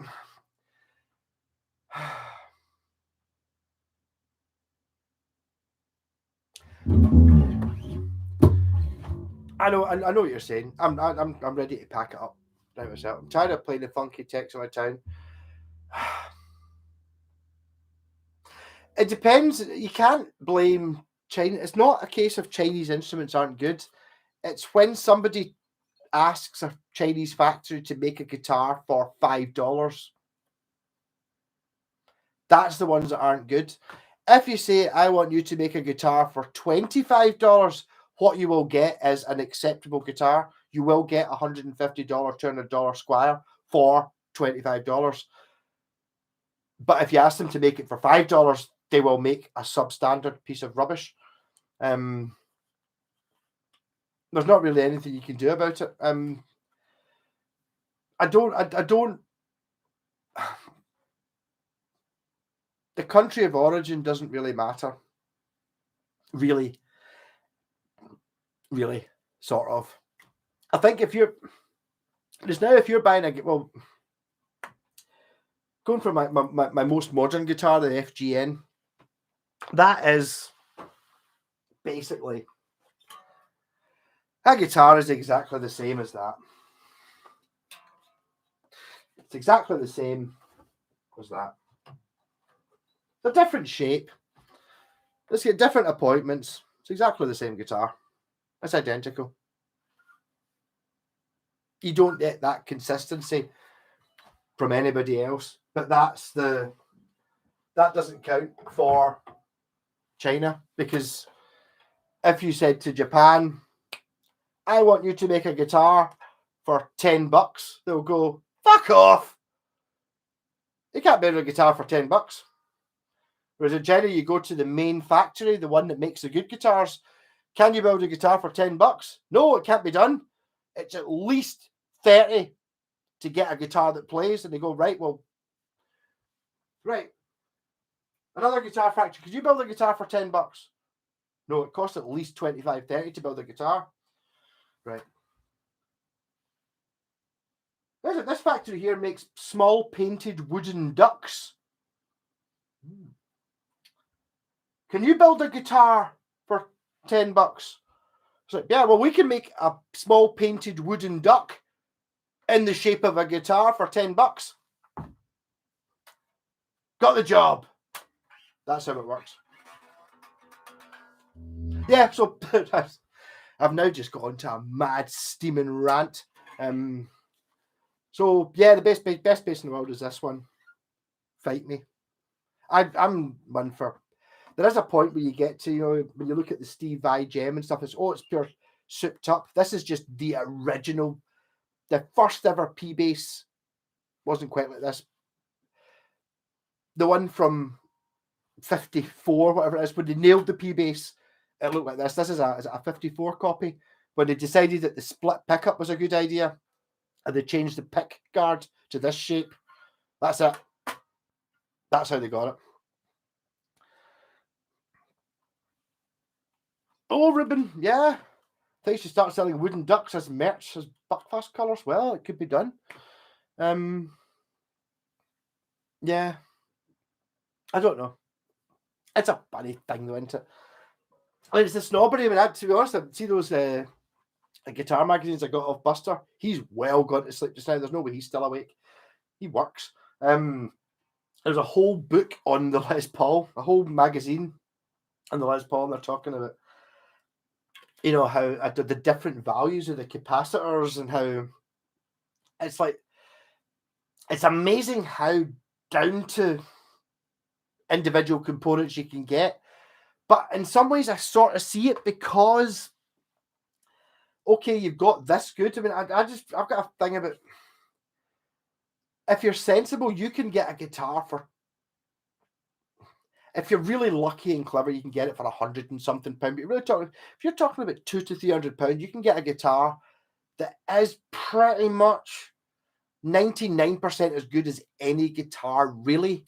I mean, this is the best guitar in the world, but I mean, if you said, right, here's 250 quid, can you get a guitar that's almost as good as this? You totally can. But it's just a case of finding the right one, and it might take a year or 2 years to find it. But if you know what you're doing, there might be a little bit of buy and sell. Buying this one, it's not quite for me. Yes, Frank, I'm still going. I've even finished my bottle of Bucky. I'm now on to just steaming territory. I'm now just gibbering absolute pish. And the 14 people that are still on are here on to see if I fall over. It's kind of like a pure, can't believe he's still awake.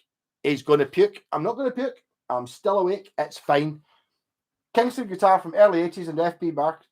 Kingston might be one of the brands I've seen on my Telecaster. I think Kingston's one of the best. Does it look exactly the same as this? Apart from it says Kingston on it. Does it have this shaped bridge, this metal bit on it, and well, not this pickup because that's added in, and not these pickups. And it's got like a 3-way toggle switch, 2 volumes and an output jack on there. If it's this and it's a Kingston, then buy it immediately. It'll absolutely wipe the floor with anything else. Oh, I'm totally ready for. Basically, I'm going to heat up last night's kebab. I've already tried to play Battlestar Galactica, and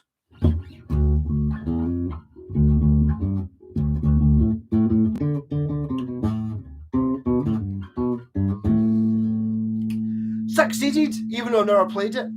I would love to try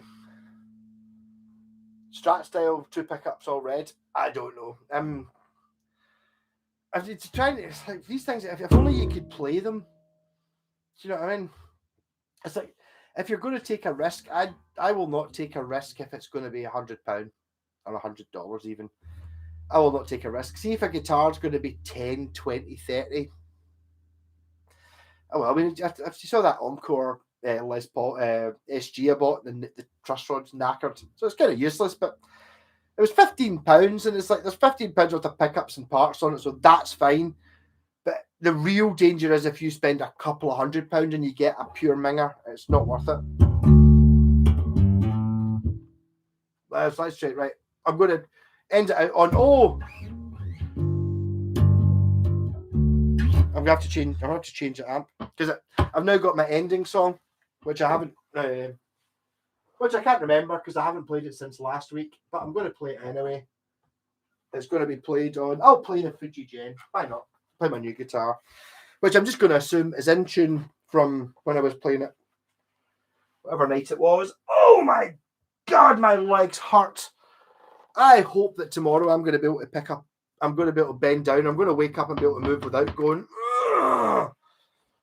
Oh man.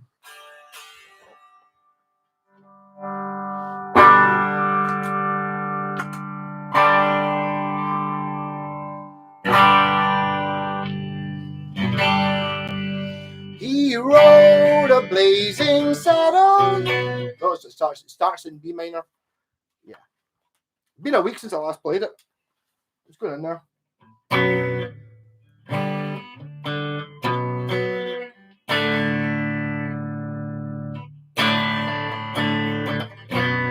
He rode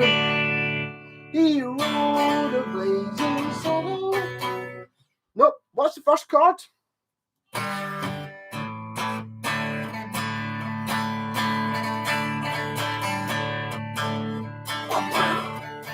He rode a blazing saddle. He wore a shining star.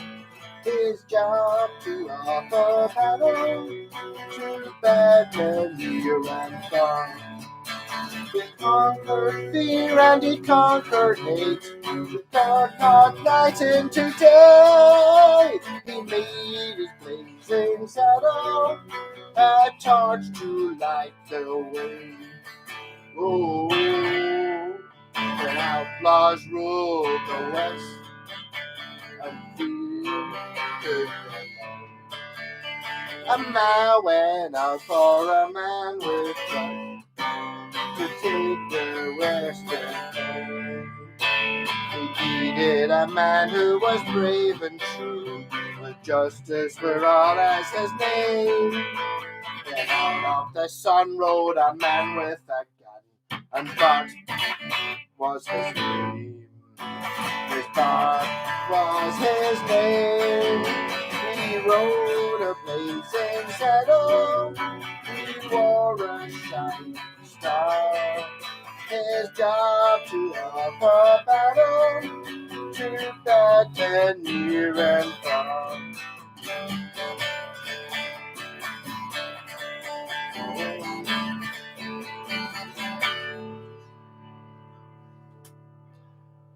Rock on, everyone. And yes, Jez, I will stick your link in the bottom bit for your Telecaster, which I've not watched yet because, to be honest, yesterday I couldn't move.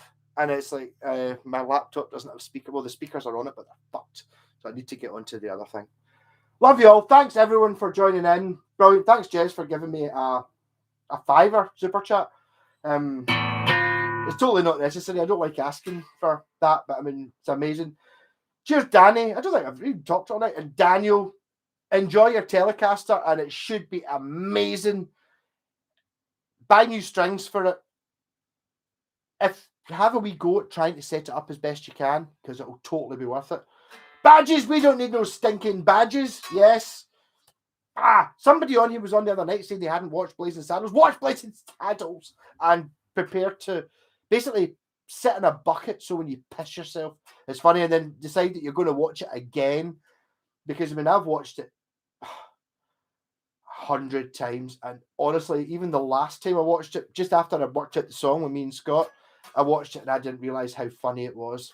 There was bits that I didn't even notice were there, like the hangman. It's so funny, so funny. Hey, Edible Betty, slap and sniff. Oh man, had a bass, which I was going to show you, which I forgot to get to. Yeah, okay, it's got two P bass pickets. No. It's got 3. This is from Buster's. I've got a wee standby plan for if I run out of what to say or if I don't get drunk enough. I've got like 3 or 4 guitars sitting there that I need to talk about that I haven't done the last couple of weeks. Love you, Daniel. Love you, Jez. Mr. White, fantastic. Pontiac, fucking brilliant. Slap and sniff, brilliant. Everything. You're all amazing. I love you all. I'm obviously pissed now. But I mean, yes! Rock and roll! And now go! Wouldn't it be nice if I could...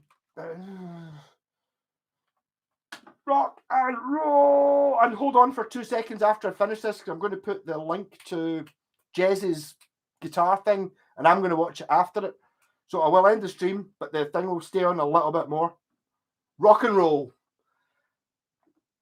Your stream will stop immediately, will not be lying. Rock and roll